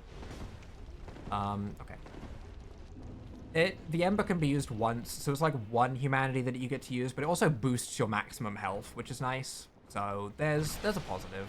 There's a positive to Embers. I think Embers are pretty good. Can I get through, please? Good, please. I'm gonna try and do something up here that's a little bit... I'm gonna go this way. Oh, that's not that great either. Okay. Oh, okay. All right. Let's not Chained Prisoner. Chained Prisoner is scary. Chained Prisoner is scary. I don't like Chained Prisoner. That's the ball guy with the big stick coming out of his head. He's a very late game enemy. He's like the latest game enemy that there is. He's like the enemy that kind of guards the entrance towards Manus, the big last DLC enemy. There is a skip that you can do here. I don't need to do the skip because I do actually have Rings of Sacrifice that would keep my my humanity at where it is and my souls. But there is a skip you can do called Duke Skip. It's hard. It's hard to do. We're gonna give it a go. I'll give it 3 goes. That is not it. That might count me as being dead as well, because I missed it. That's unfortunate. But you can land onto that banister, and then you can roll forwards. Am I dead? No. Okay. Good. You can roll onto the little railing, and then you can roll out when you hit a certain point, and you can skip dying to Seath, which is otherwise a mandatory death, which no one wants to do, right? I'd rather die falling like 5 times than die to a mandatory death, so I will give this a go. I'm not the best at it. I've only done it a handful of times. That looks fine.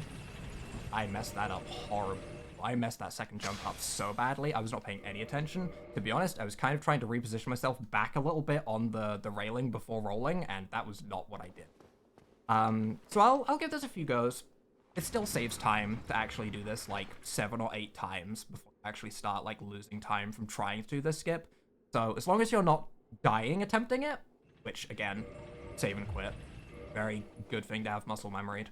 As long as you're not dying to the skip, you should be fine to save time here. That looks good. That's not good. That's terrible. That wasn't good. I thought that was good. I thought I was going to land on that railing, like right on the far edge. The further out you are, the nicer it can be, because you then get like an easier lineup to roll off.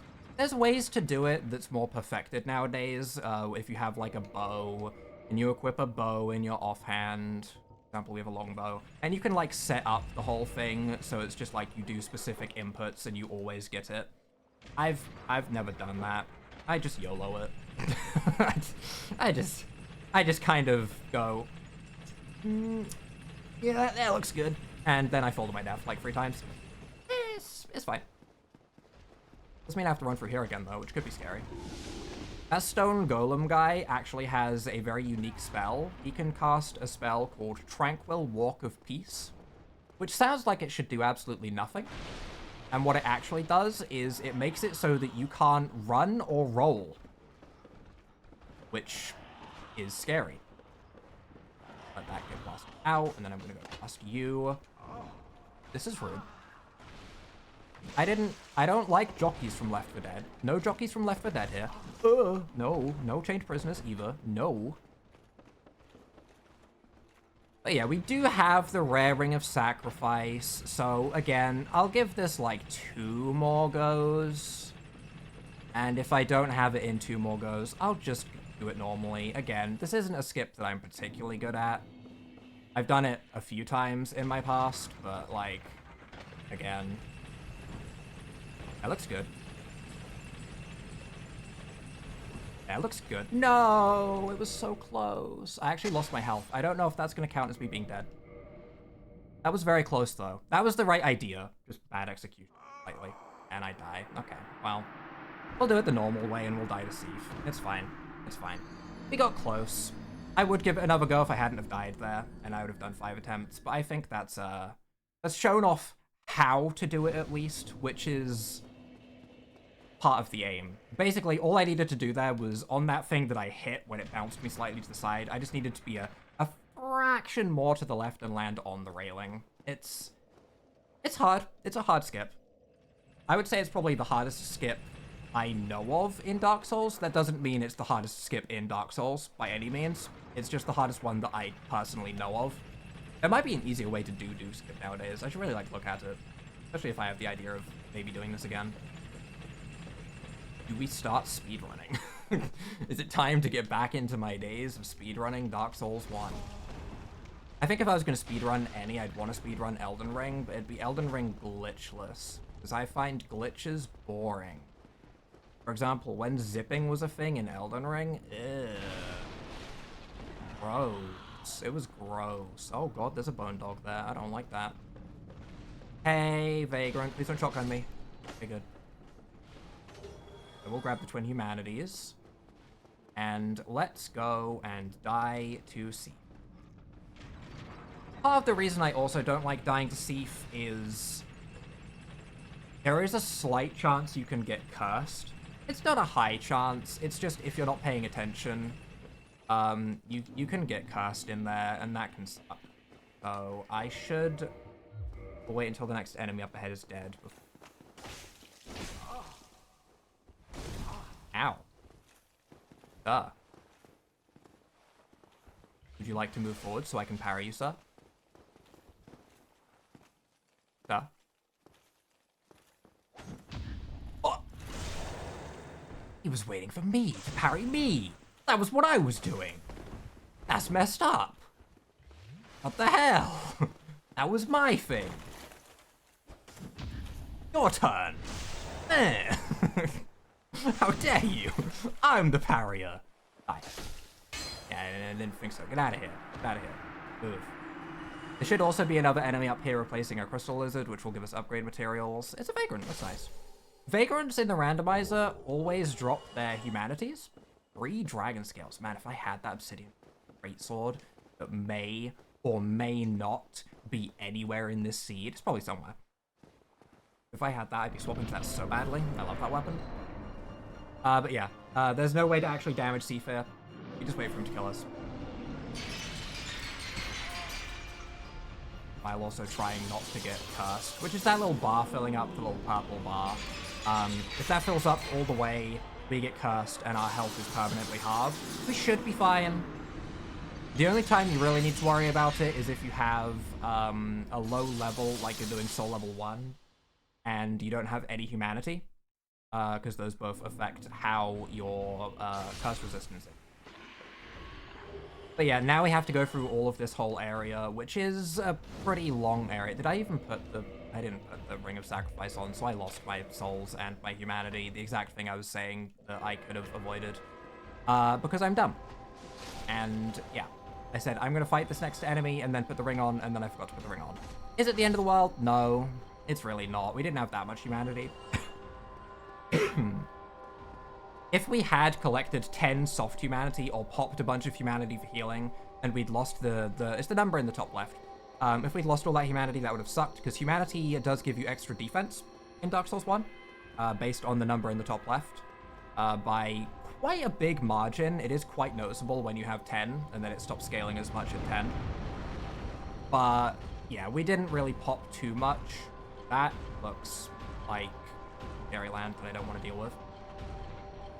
Other than the slug. The slug is grooving. I love the slugs in this game. They're just having a good time. The way they move, it's very funny to me.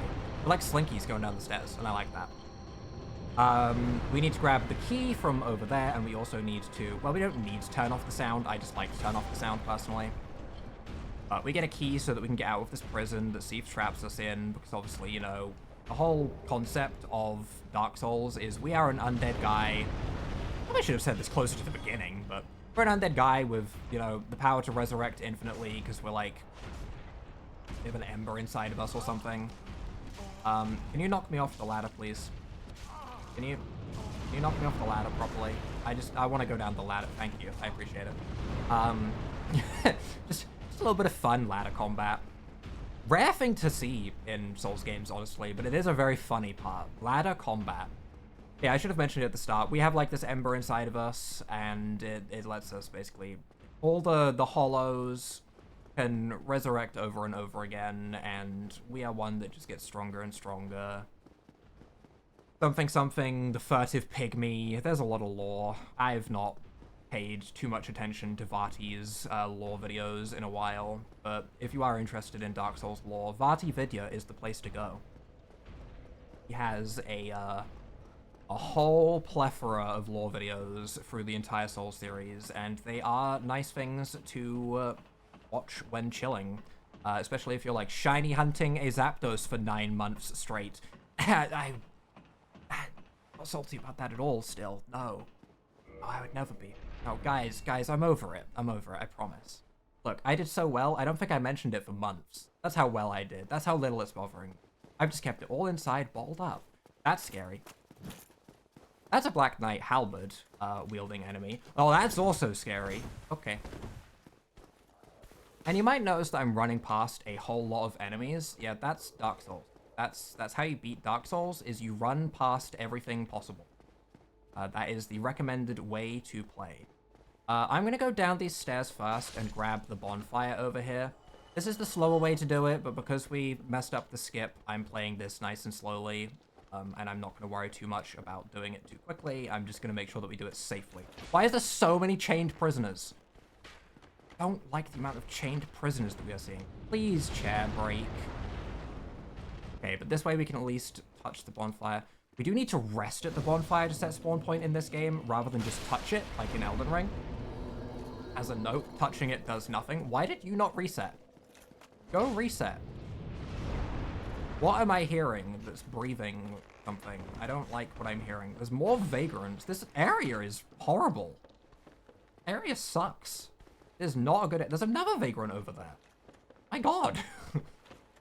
I feel like most players that have just played Dark Souls 1 normally have probably never seen a vagrant, because the way that they work is they are online-related enemies that the more times a certain item is put down in a spot or souls are lost in a spot, and the more times that happens in the same spot, the greater a chance of a vagrant appearing is. I don't know all of the technical details in Wumbo Jumbo. Why is there so many Black Knights? Oh my god, this area is horrible. We're at the point now where we can deal with them better, but this is still gross. But yeah, vagrant is a very, very, very slim chance after... you know, a certain item gets dropped so many times in the same place for it to spawn, and it will always drop a few humanities.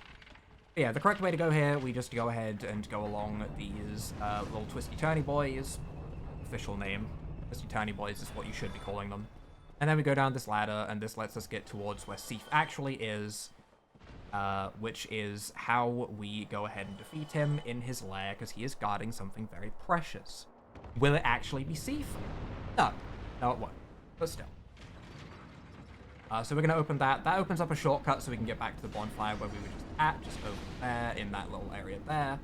So we don't need to go that way as we still have... I mean, we still have most heals. Hello, are you the Mimic?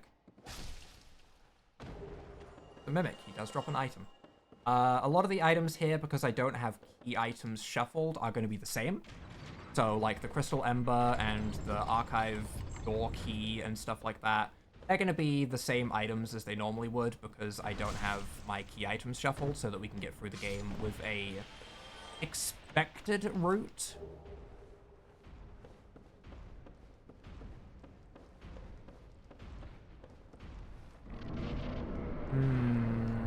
The one downside to finding a...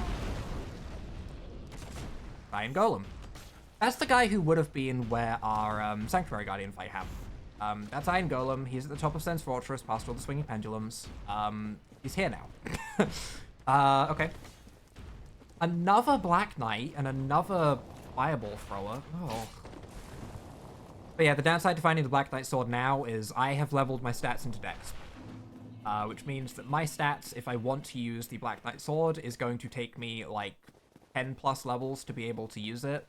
And at this point, getting 10 more levels is much more difficult than getting 10 levels at the start of the game, because, you know, it gets more expensive to level up the further you go, as you're expected to fight more and more difficult enemies that drop more and more souls. So, we're probably past the point of using the Black Knight Sword. If I encounter a Black Knight Halberd, which given how far we are into the run is looking very unlikely, I might still swap to it. To give you a perspective of how much better of a weapon that is than everything else. As far as I'm concerned, anyway. This is normally a bunch of crystal lizards, so they would have upgrade materials if it's looking like it's not too bad to deal with. We don't really need them if we're using the gold tracer. I think I'm committed to the... Oh my god, hello, Gaping Dragon. Yes, that's its actual name. I'm not just referring to it as Gaping to be a freak on Freaky Halloween. That is the Gaping Dragon. It gape. Let's have an item here. The Zweihander. A good weapon, but again, regular upgrades, so we're never going to be swapping to that. We're probably stuck with Gold Tracer now because of how we've allocated our levels. If I'd been a little bit more cautious and I'd leveled my strength and dex more evenly, then we probably could use the Black Knight Sword, but I'm not too worried. That is a very glowy Vagrant. Is that a white Vagrant? No, it's just the color. Okay. I'm going to take him out because he can fire projectiles, and we're going to see what this boss is. These enemies chasing me can end up in the boss arena, so I might need to save and quit to make sure that they don't end up in the boss arena. But our fight is... Because it's not an actual boss and it's a stone golem, I'm gonna keep them in the arena and we'll treat it as a multi-fight.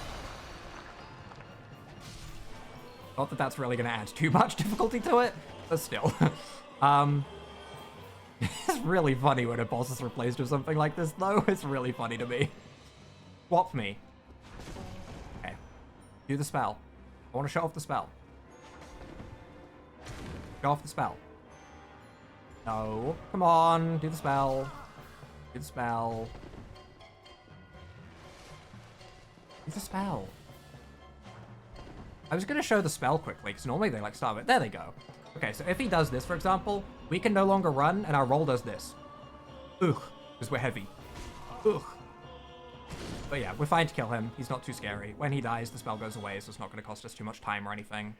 And that is our first Lord Soul down. One of the 4 big bosses to open the gateway to the final boss and win the game. Who to go to next? I'm going to go to Bed of Chaos next. My reasoning for that is Nito, down past the catacombs and the skeletons, normally, has skeletons in his arena that do not get randomized in the Dark Souls Randomizer for whatever reason. Potentially makes it easier, potentially makes it harder, depending on what randomized enemies were put there. But obviously, if like a second boss got put in that arena with like a chained prisoner, for example, like that fight becomes borderline impossible. And then there's the 4 Kings, which I want to do last because I don't like the 4 Kings, they scare me. So Bed of Chaos is next up, meaning we're going past where we drained the lava before. I will send this back up. The 4 Kings is over that way, in the deep, dark, scary land, heading for Halloween. But that will be the last place that we do, or the final boss. For now, let's go to Bed of Chaos and see how this goes. We are like 1 hour, 40 minutes in-ish, which means that we are going about 20 minutes faster than I expected to be going, which is pretty good. I don't have like a timer or anything like that. Like I said, not a speed run. I've just played randomizers before. That's all. I'm just going based on like general perception. Can we not? I ran through here so easily last time. You missed me last time, and I was prepared for you to miss me again. But sure, this time you land it.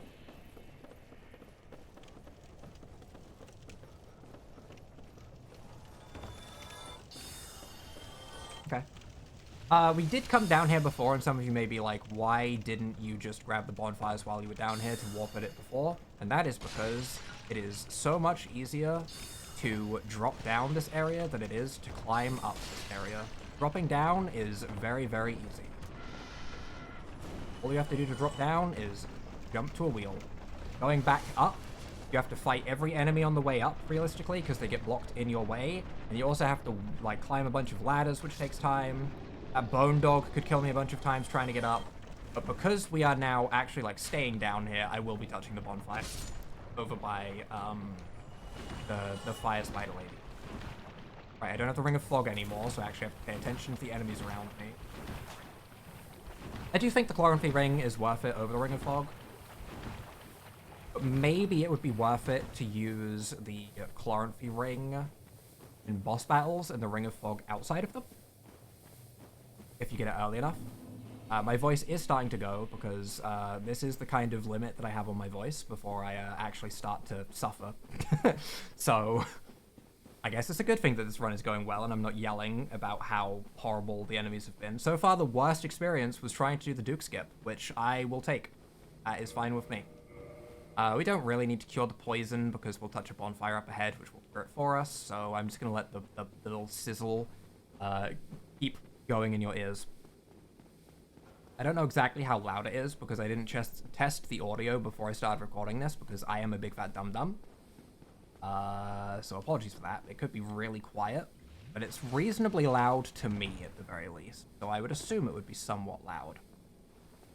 OBS sometimes shows me as being stupidly quiet or stupidly loud sometimes when I just don't expect it to, so I don't know.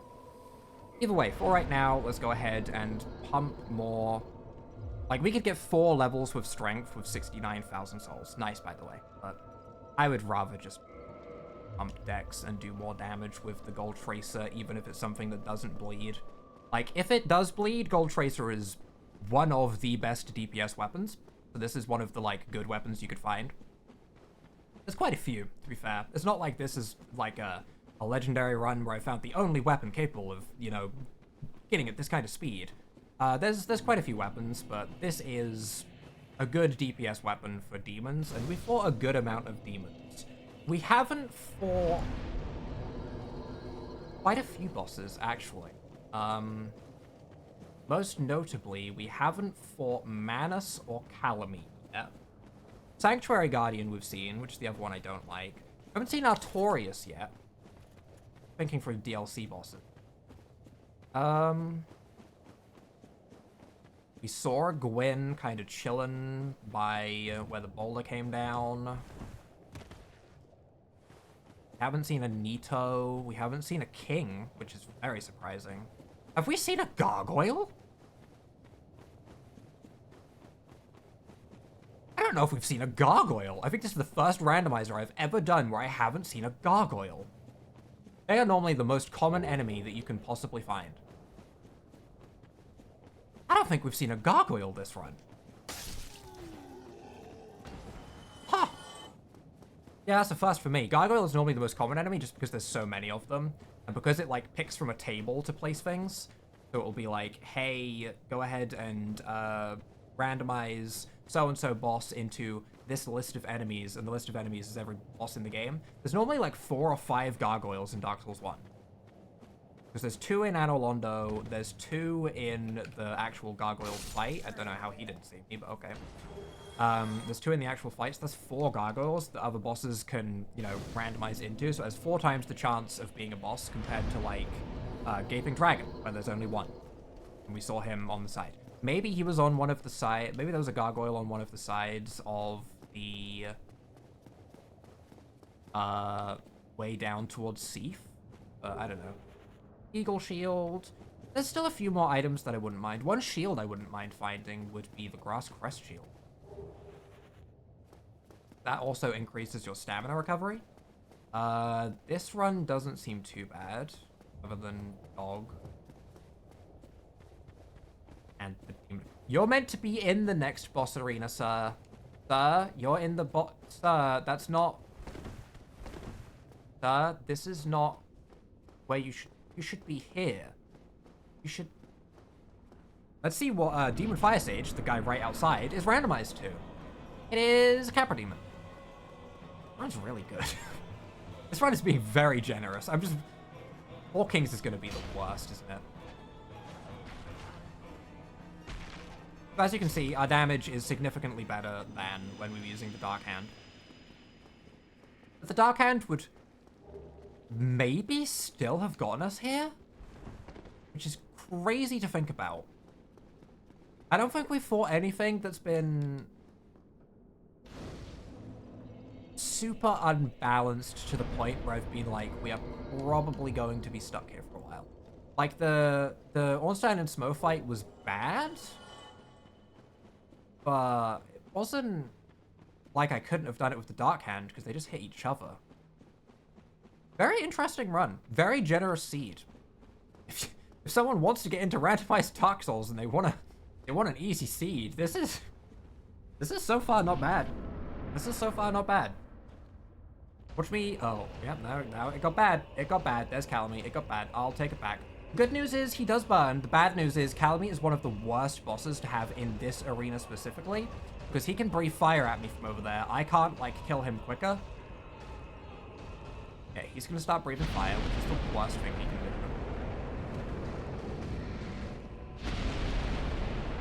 The fire will kill him. He just had, like, an 80% resistance to fire, whereas if it had been, like, Ornstein, Smo, Capra Demon, Pinwheel, Gargoyle, any of those, they would have just died like snap. Calamite is very resistant. Calamite and Manus are very resistant to fire damage. Well, I have to sit here and dodge fire while he burns to death.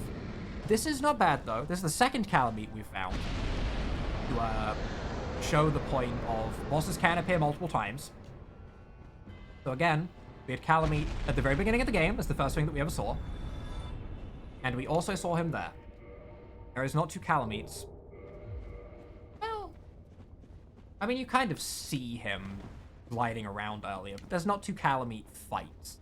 Everything here gets randomized to die in lava, which gives us a lot of souls. We will wait for whatever these are to die. I am a patient man. I will take my rewards. I will accept. I should probably move my camera out of the corner and up a little bit so that you can see the soul count. The only issue with that is I have not, like, properly cropped my camera. So it will just show, like, all of the room over that side. The only reason it's not showing right now is because it's off the screen on OBS. I haven't actually cropped it. It's just not on the screen because of how I'm in the corner. So, this is really good, actually. We are approaching the point now where we're at, like, level caps. I think it's 45 or 50 for damage or something.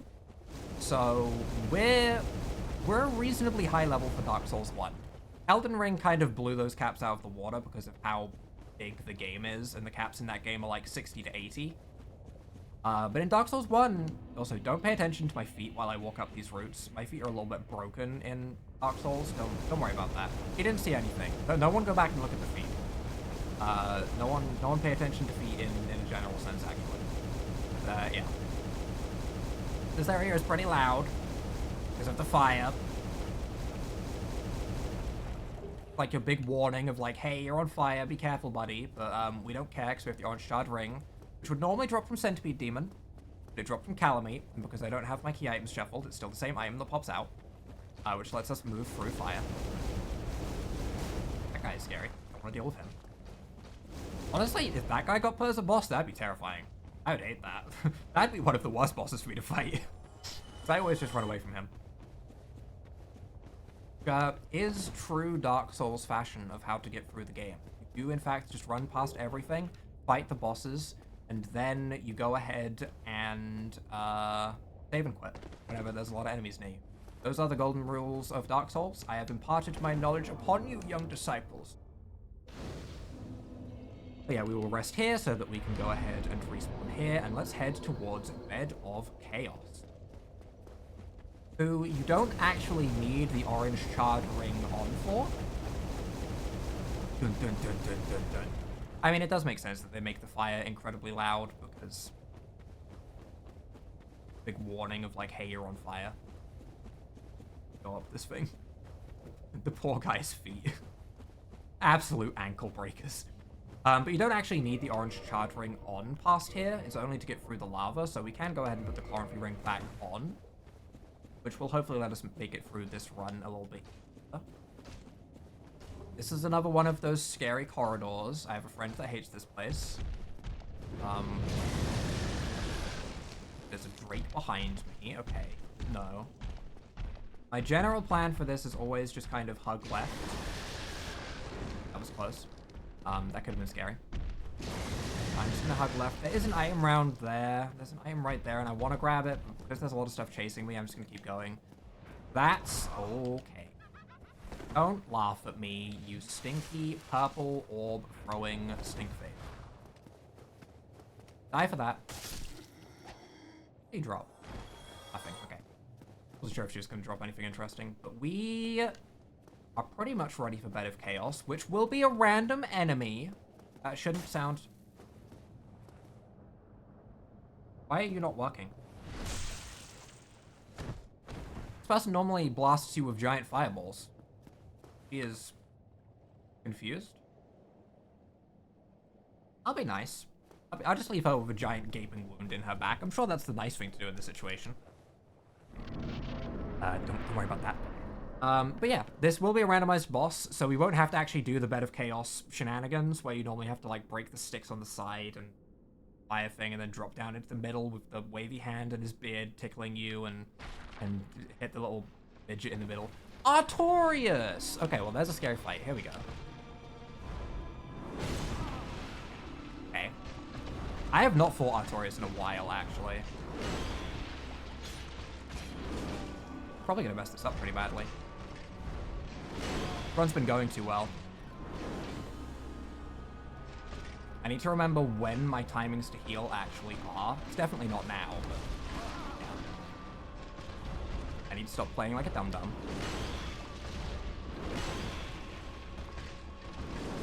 Holy hell, I am so bad at Artorias. What is happening? Can I just get a full heal? Okay, we're gonna try that again. I don't know what I was doing. Fun fact, Artorias is disabled. This is not an excuse. I just messed that up entirely. I was just so stupid then. But Artorias is actually not in the Prepare to Die Edition randomizer. So if you play Dark Souls Prepare to Die Edition so that you can utilize the different bugs that existed back then, or if you just played before the Dark Souls Remaster was out, like me, Artorias is probably the boss that you fought the least. Just crashed the game, so he was not put into the randomizer for whatever reason. So well, he is in the randomizer, he's just off by default, and I did not ever know that until very recently, actually. So I have not fought Artorias as much as I have fought the other bosses, meaning I don't know when all of my openings are, and this is gonna get a little bit embarrassing with how much I died to him, I think. Honestly, that's maybe a good thing. We've had a very blessed run. So let's see how much I can ruin it. I got hit last time. Oh god, okay. Black Knight there. That corridor is kind of gross. Not the worst I've ever seen, but kind of gross. This enemy being at the end of it does not make me happier about the whole.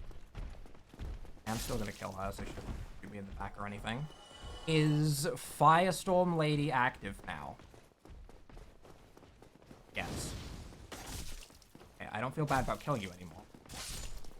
I don't need no stamina. There's still enemies chasing me, so I'm just gonna leave her dead. I don't care if she dropped anything. We're just going. Hey, buddy. Please don't. Bye now.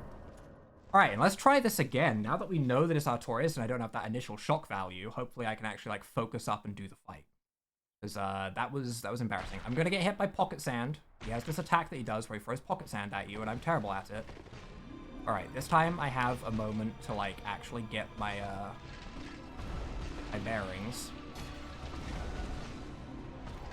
Not great damage. Oh, that's quick when I remember.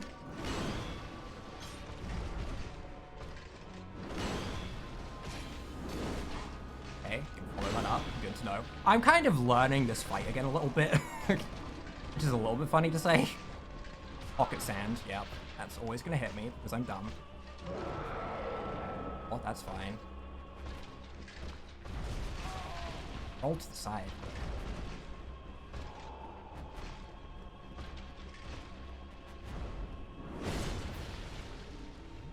I was hoping that the terrain would block him, but it did not. My damage on him is not good. Oh, I don't know if I can even break him out with this. He's going to get buffed now, which is going to be really bad. I don't have a good weapon to stop him from buffing, because when you poise break him, that he will... The triple, rare. When you poise break him, you will stop him from doing the buff, which makes him incredibly strong. He gets like double defense and hits really hard. Hey, you wouldn't hit me here because I'm behind a tree. Really hard. Any follow-ups? No. Think I have time to do this?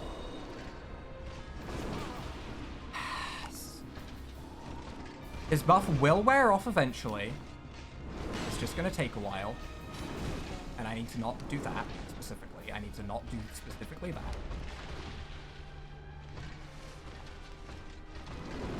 Stop with the double spin, buddy. I'm dead. The buff wore off as that hit. There's that luck again. Okay, fine, we take it. Take it. Let's just get back into the fight a little bit, which is nice.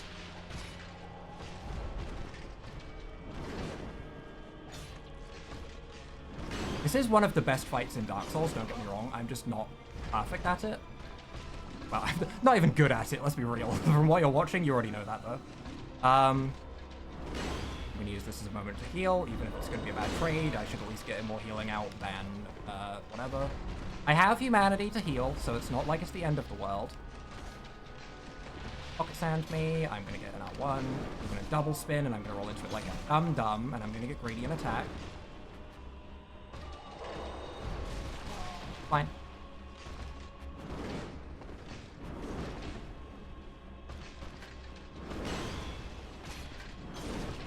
Fine. Fine. That's not fine. That's not fine. That's not fine. Didn't actually remember that doing damage. I thought it was just a buff. Oh, this is horrible. I am so bad at Artorias now. Holy hell.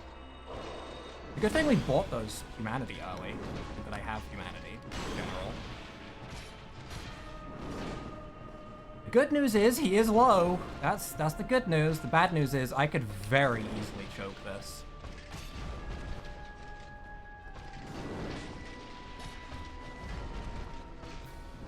That was me going for the choke there. That was what that was.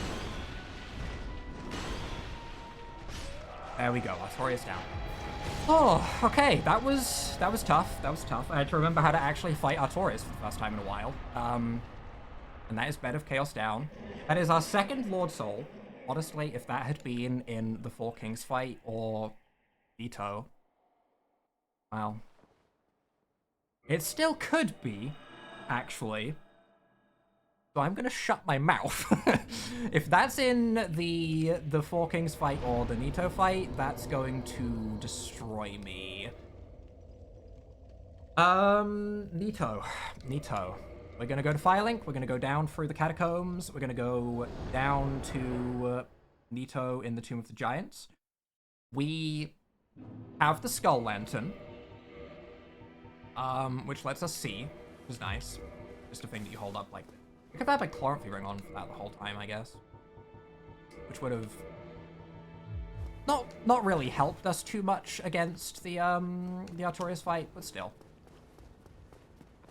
You sorry fool. You could not be the...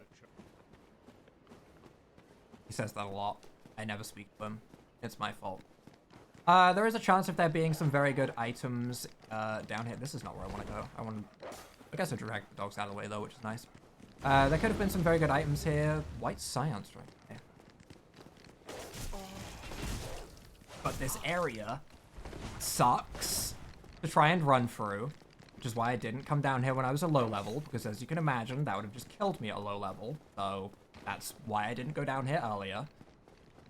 There could be good items there. That could be where my Grass Crest Shield is. That could be where my Havel's Ring is. If anyone plays the seed, let me know. Skull exploded silently. That's... Normally they make a big noise that they're gonna explode, but that one just didn't. We're just gonna run past you. There's a lot of enemies that T-pose, and the T-posing is their idle animation.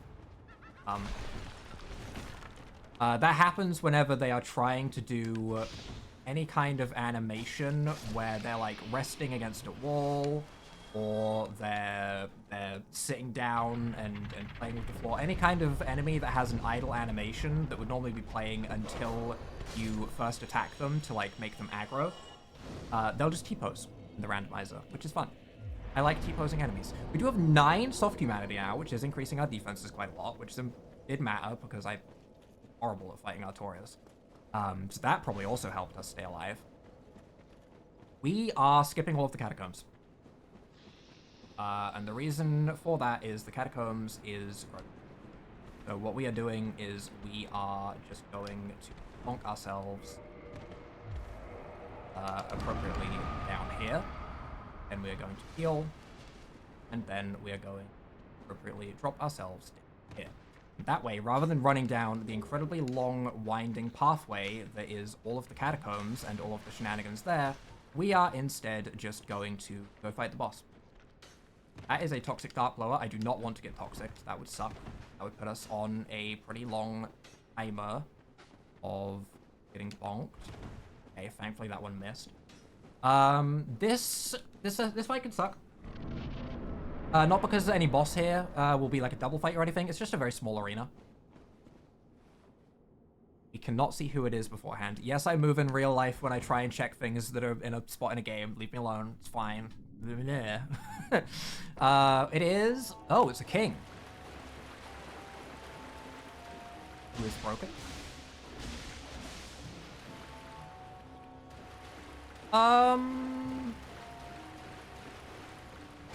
Honestly, I would save and quit to see if he'll fix, but honestly, it's not too scary of a fight. I don't know why he's broken. Sometimes in the Dark Souls Remastered version, enemies do get stuck in a state where they are idle. That was one of those cases. It's not too scary of a fight in general. I don't think anyone really cares about seeing a single king, right? They call it the 4 kings for a reason. It's because it's scary when there's 4 of them. But when there's just one, it's really not that bad. Yeah. I'm jumping into the abyss over here. And my reasoning for that is I end up on this, which very conveniently puts me down at the Tomb of the Giants bonfire. That is the way to skip the first half of Tomb of the Giants. It's not too hard of a skip if you don't have the lantern. Generally, it's just a pretty straightforward line. You just see that like glowing pebble and you'll be fine. So, not too bad, not too bad. One thing we do have now, though, which I am going to make use of, is we do have the Rite of Kindling from beating that 4 king, who is normally Pinwheel.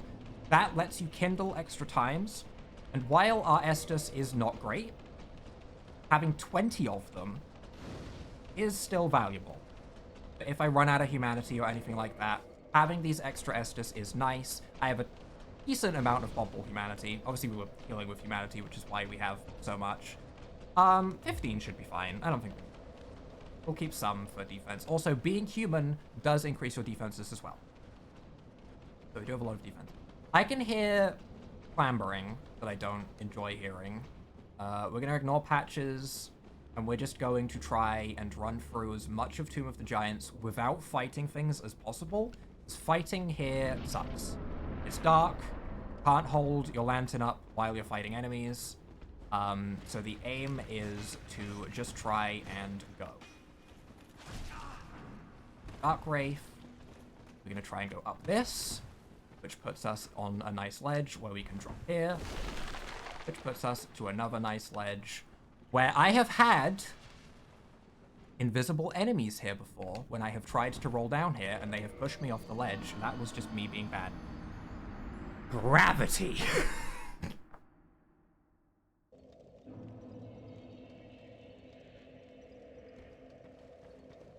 I hate gravity, man. I hate gravity. But yeah, that area isn't too hard to run through or anything, which is nice. So running back there will only take like a minute. Yeah. I should probably just go the safe way down, which is just going down the ladder, but that's less fun. I don't want to do that. Also, holding up the skull lantern does affect your stamina. Scary. We're going down the safe way. We're just gonna hug this right wall. I will lose my humanity. Also, that bone dog sucks. It's an enemy to fight here. There is a hole in the floor just over here. You can go down. I'm gonna just accept that I'm losing my 6 humanity. I'm not too worried. I know my souls are back up the top there. But at this point, we have 3 fights left. So it's not as important anymore to, you know, level or anything like that. We've got our early levels. We should be good. More dragon scales and demon titanite. Man, where was the Gravelord sword and where was the obsidian greatsword? Those are 2 things that I would have loved. We also have a vagrant here who will give us humanity, so we can get 2 of our humanity defense back if we so desire. This is the yucky... This is the yucky boar. There's 2 boars. One of them has an exposed butthole. One of them has a closed off butthole. This is a closed off butthole guy. I'm not kidding. This is really a mechanic in the game. The open butthole guy, you can shove your sword in his butthole. Happy Halloween. Yeah, that's how that works. That guy teleports for whatever reason, because he's normally a bone tower that would, like, go underground and pop up behind you, but his AI just still makes him do that, which is kind of funny. Especially when he's T-posing. Soul of a Hero. I do have a lot of poppable souls that I never popped in this run, which could have been useful. I'm going to jump the boar in style, and we are going to go see... Holy maggot. We're going to go see how bad this fight is. This fight can be really bad. This is one of those fights that can be really, really bad because of the skeletons in the fight. I think we got the Occult Club. We do have the Occult Club. I don't remember if Occult works or if I needed to downgrade this to Divine in order to kill the skeletons permanently. But we do have that as an option for if this is going really, really badly. Like if Manus is down here.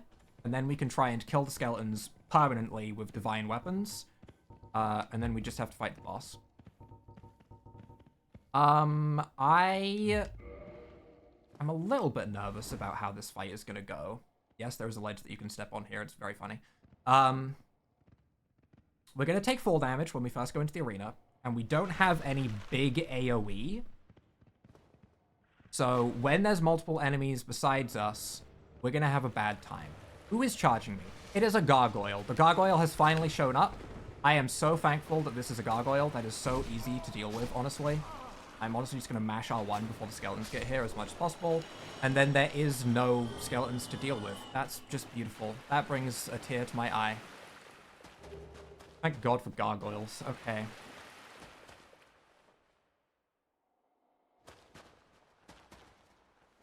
I can't rest at that bonfire, so I guess I'm homeward boning out to go to the previous bonfire. Sometimes bonfires bug out. Like, it treats it as there's still an enemy nearby, so you can't leave. Is what it is. I'm going to level a little bit more endurance because I feel like our health and damage are fine. And we are going to go to the 4 Kings. No! We have to go to Sif. I forgot about Sif. We have to go to Puppy Dog. We are going to Sif. That's who we're going to first. As Sif gives you the item you need to traverse the abyss, where the 4 Kings lie. Because he is Artorias' dog. He's the guy we killed. We're gonna go to this, we've already killed the dog, to be fair. We've killed the dog and the owner. We're bad people. I feel like that's generally how it goes with every Souls run, is you're never the good guy as such. You're just not the worst guy.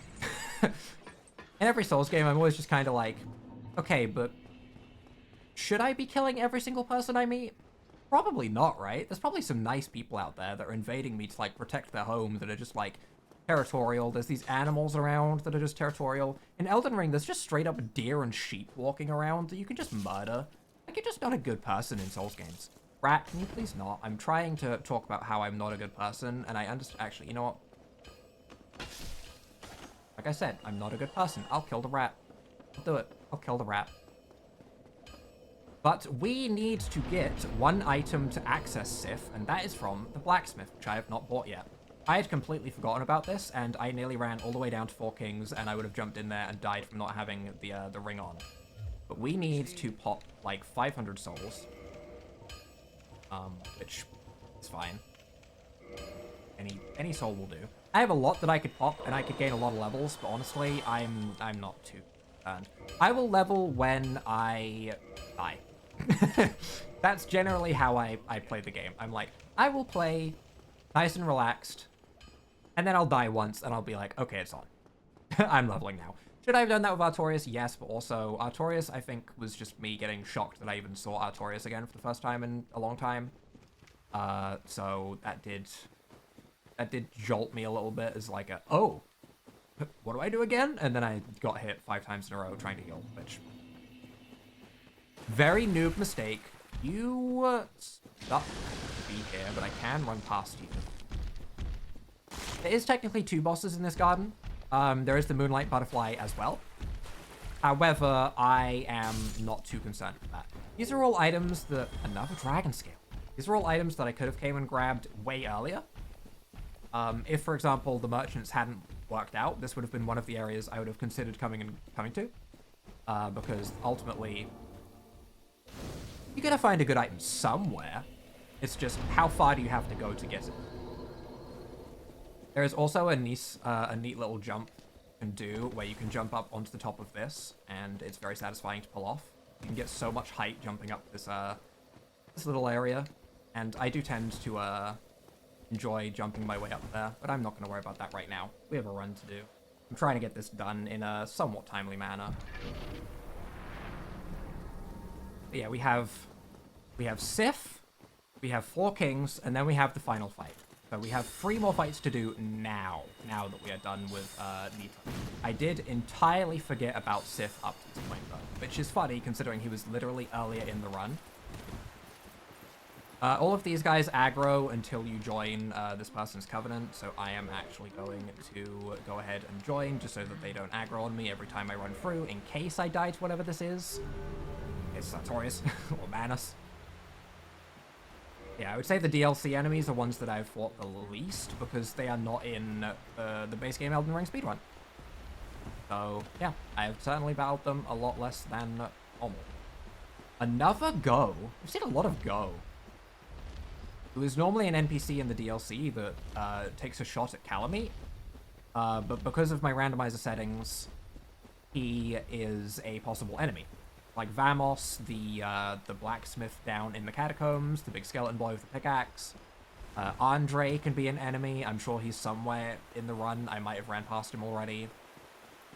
But yeah, all of the NPCs and blacksmiths and stuff can become enemies that you can fight in the randomizer, which is neat. I don't think that's a thing in any of the other games randomizers. I cannot speak for Dark Souls 2. I don't think I've ever played Dark Souls 2 randomized. I don't even know if Dark Souls 2 has a working randomizer, now that I think about it. Dark Souls 3 I've played randomized a couple times. Elden Ring I've played randomized a lot of times. Dark Souls 1 I've played randomized a lot of times. I will top off. I will put a shield in my left hand just in case it's a fight where I want a shield. Let's see who Sif is.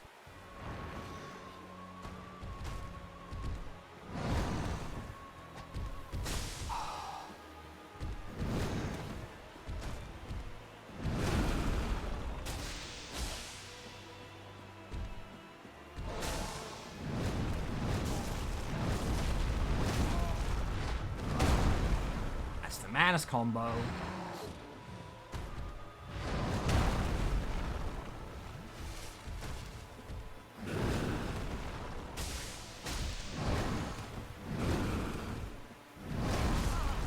Okay, fine. There's gonna be some hits taken here, for sure. Especially when the magic starts. Because I will admit, I'm not good at differentiating this different magic. That is probably my worst part about the Manus fight for me. We are hitting him for such baby damage per hit. It's like 200 a hit. No.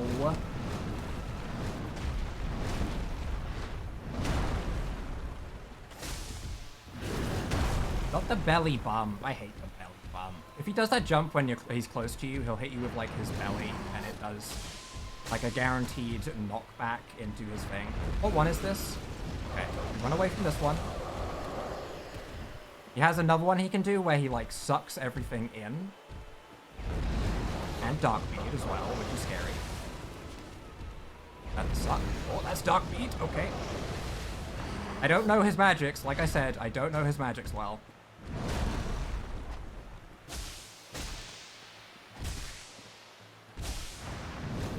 I did get to wail on him a bit there, though. That was really good. Suck. Okay. That can be the best move you can do. Because it can give a big opening to attack into.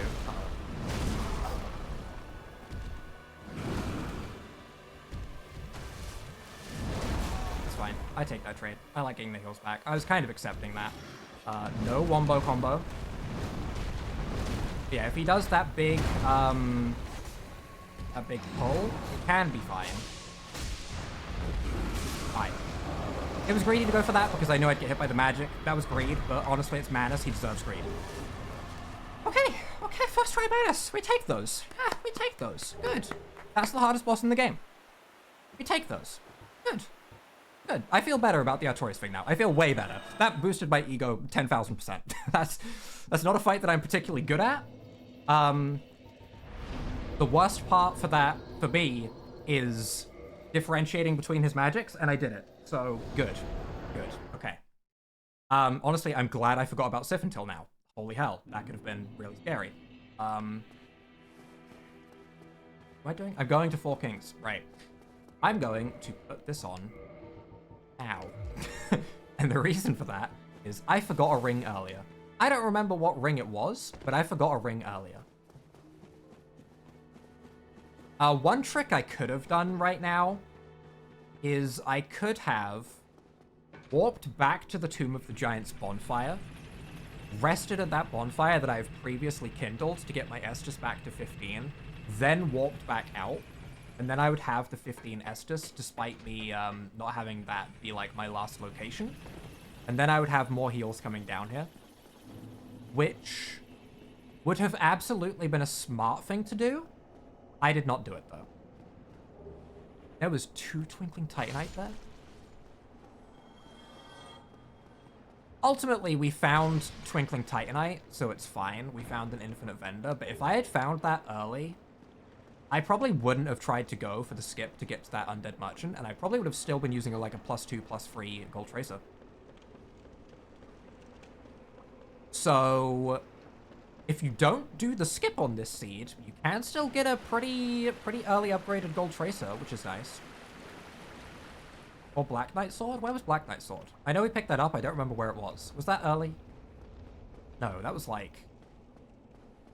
after Ceaseless? Oh, hello, jeez. Spawned in like that.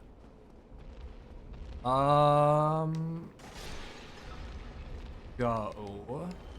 Can I run through here? Excusies. Excusies. Excusies. Slug! Slug, excusies! Slug, please! Slug, please! Slug, please! Stupid slug! Okay, we made it through. That's fine. Like, that was nearly very scary. Nearly. But stop spawning in like that. Jesus Christ. There's a ladder you can kick here, so you don't have to do that run again, which is nice. We are going to bonk you on the way through. We're going to bonk you on the way through. Please let me through. I don't want your eggs. But you have no eggs. I have to do it. But you have no eggs. See, say it with me. Okay, you're gonna get addicted to it too. It's a very fun thing to say. I swear I'm not a weird person. Just accept eggs. Why do they keep spawning in so close to me? Why can't I see them from a distance? There's so many humanity here, which would normally... I mean, it kind of makes sense, I guess. This is a place of the departed. This guy gives you the key to the seal, which is needed to progress to the Four Kings as well. There's a lot of things that block the Four Kings. He's also a merchant, so we will see if he sells anything interesting. A bit late in the game now. Armor favor, large Titanite shards. So yeah, we don't really care. Nothing too crazy. Honestly, I'm going to try and jump over this ladder, and my reasoning for that is if I'm stuck going down the ladder, those humanities might kill me at the bottom, because they deal damage when you are inside of them. Kinky, I know, but also scary. So dropping down like that gives me a faster recovery time than, like, the animation I do at the bottom of a ladder, which lets me be less likely to die there. That's one of the most min-maxy things I have done in this entire run. That is where just playing the game a lot, the knowledge just kind of comes in. But yeah, that was very, very min-maxy, trying my best to survive kind of thing. Not super necessary, but helpful, nonetheless. But this drains the water, so we can go to the Four Kings, which some people would get to this point, and they would be like, ah, yes, I have drained the water. I will take this conveniently placed elevator and lever to go down there to get access to the Four Kings, as that is surely the quickest way to get access to down there. Or you can just drop here. It's... yeah, the Four Kings boss entrance is there. Guarded by an annoying enemy. With no health. Okay. Yeah, this is Four Kings. This is the make or break point of the run where I might have to re-randomize. This could kill us. This could be awful. I will say it once again. So far, the randomizer has been really good. Randomizer has been really good. There's been a decent mixture of tough spots and easy spots. I would say we got very lucky with weapon. Bosses, pretty average. It could be easier because there could have been like 15 gargoyles, right? Which would have made the run way easier, but it definitely wasn't the worst it could be. Mana Sartorius is bad, right? But again, it was after we had a max upgraded weapon. 2 Calametes is bad, especially with how the run first started. But again, it could have been worse. This is where we see if it's going to be a possible run or not, though.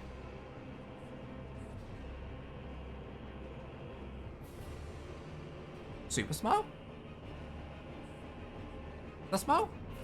Why is he so far away? Why is he not aggroing? Oh, that's just a lightning bolt. Oh, but that is the boss. I'm gonna save and quit. I already cheesed the actual Four King guy, so I'm gonna save and quit to be back outside of the boss fog and see if this maybe fixes it. Because I do want to do the fight.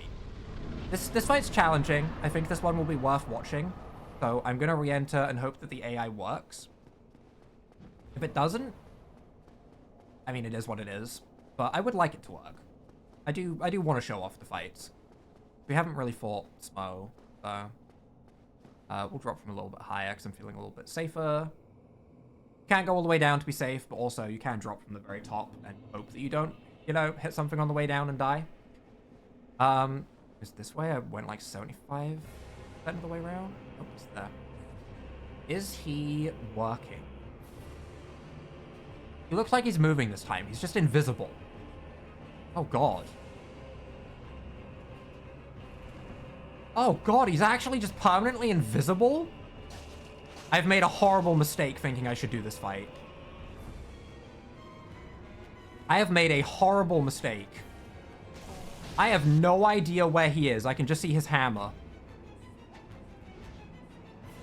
Well, I know what that attack is.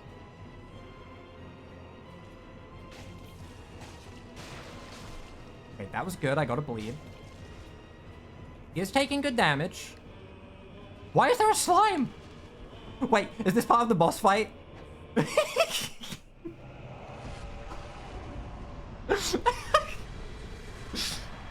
And a mini mushroom dies? Is that what I just saw? A mushroom? Okay. That's why I have a chance for bosses to be replaced with regular enemies. That's why right there. Invisible Smo and the Soul of Smo. Actually fitting. Invisible Smo and a slime were the first 2 of the 4 kings. You see what I mean about each king can be a different randomized enemy. So if that fight had gone on for an extended period of time, more and more kings spawn. To an infinite amount, I think. I don't think there's a limit. So you could just have infinite bosses surrounding you. So if you go down there and your first fight is Manus, then you go, and you cry.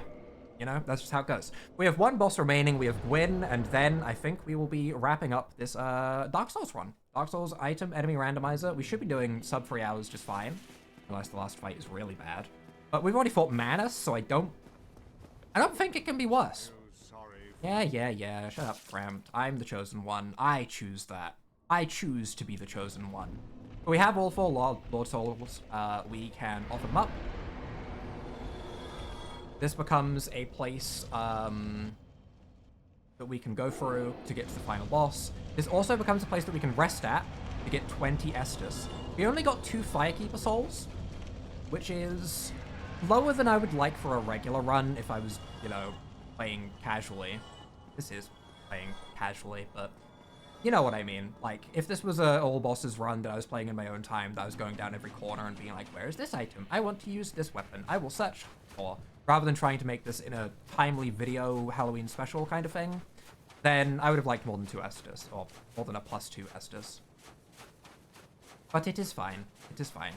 We have had a reasonably good run. I do think the weapon has carried us. Again, Dark Hand isn't too much weaker than this. Dark Hand is actually the same base power as them. Pulse Tracer is 195. Dark Hand that we started with was 200. Obviously, this weapon has some scaling with X. Oh, I don't want to equip it. Please? Okay, I will check in a second. We do have some scaling with Dex. We can also two-hand the weapon, and two-handing in Dark Souls 1, I think it's just 50% extra damage. I don't think it's like a strength thing. Oh. Okay, I'm gonna kill you, because actually the upcoming enemy is scary. We'll check what the item at the end is as well. Just for good luck. Maybe it's Havel's Ring, who knows. It's the Katarina Helm. We'll be an onion. We'll be an onion to finish off the run, sure. Put on a little bit of fashion. I probably could have equipped better armor as I went on as well, because I was leveling endurance a little bit, but again, I didn't micromanage everything. I think we should be able to see who the final boss is. It's Ornstein. Okay, that makes sense. I don't think we've seen many Ornsteins. He's usually a pretty common boss in the randomizer, because he has his normal form and his big form. If you know, KO Smo first, Ornstein gets bigger, so there is normally 2 of him in the game. It makes sense for him to be there, I guess. No. That was just me flexing. I'm sorry. I could have just ran past him, but I wanted to kill him. His blue Titanite chunk. And we will see about finally defeating Ornstein and wrapping up this run. Probably a bunch of things that I forgot to mention through the run. So if anyone has any questions about Dark Souls 1, I am willing to try and answer them. It is regular Ornstein, not big Ornstein. So with the Black Knight Halberd is one of the funniest fights because he actually staggers from the Black Knight Halberd quicker than he can, like, recover. Stagger. Hi, buddy. But yeah, he's really not too tough of a fight on his own. He's intended to be part of a double fight. But that is Dark Souls 1! There's a Halloween special, a fun run. And now we link the fire.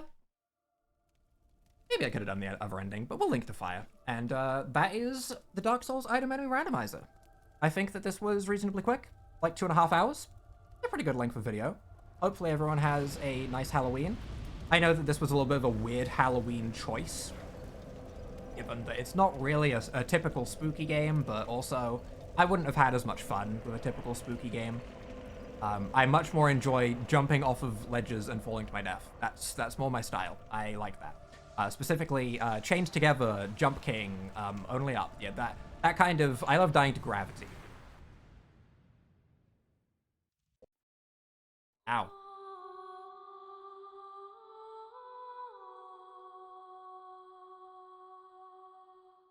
Yeah, that is the game. So, without further ado, that's not my ending. If you enjoyed, please leave a like down below, hit that subscribe button, and without further ado,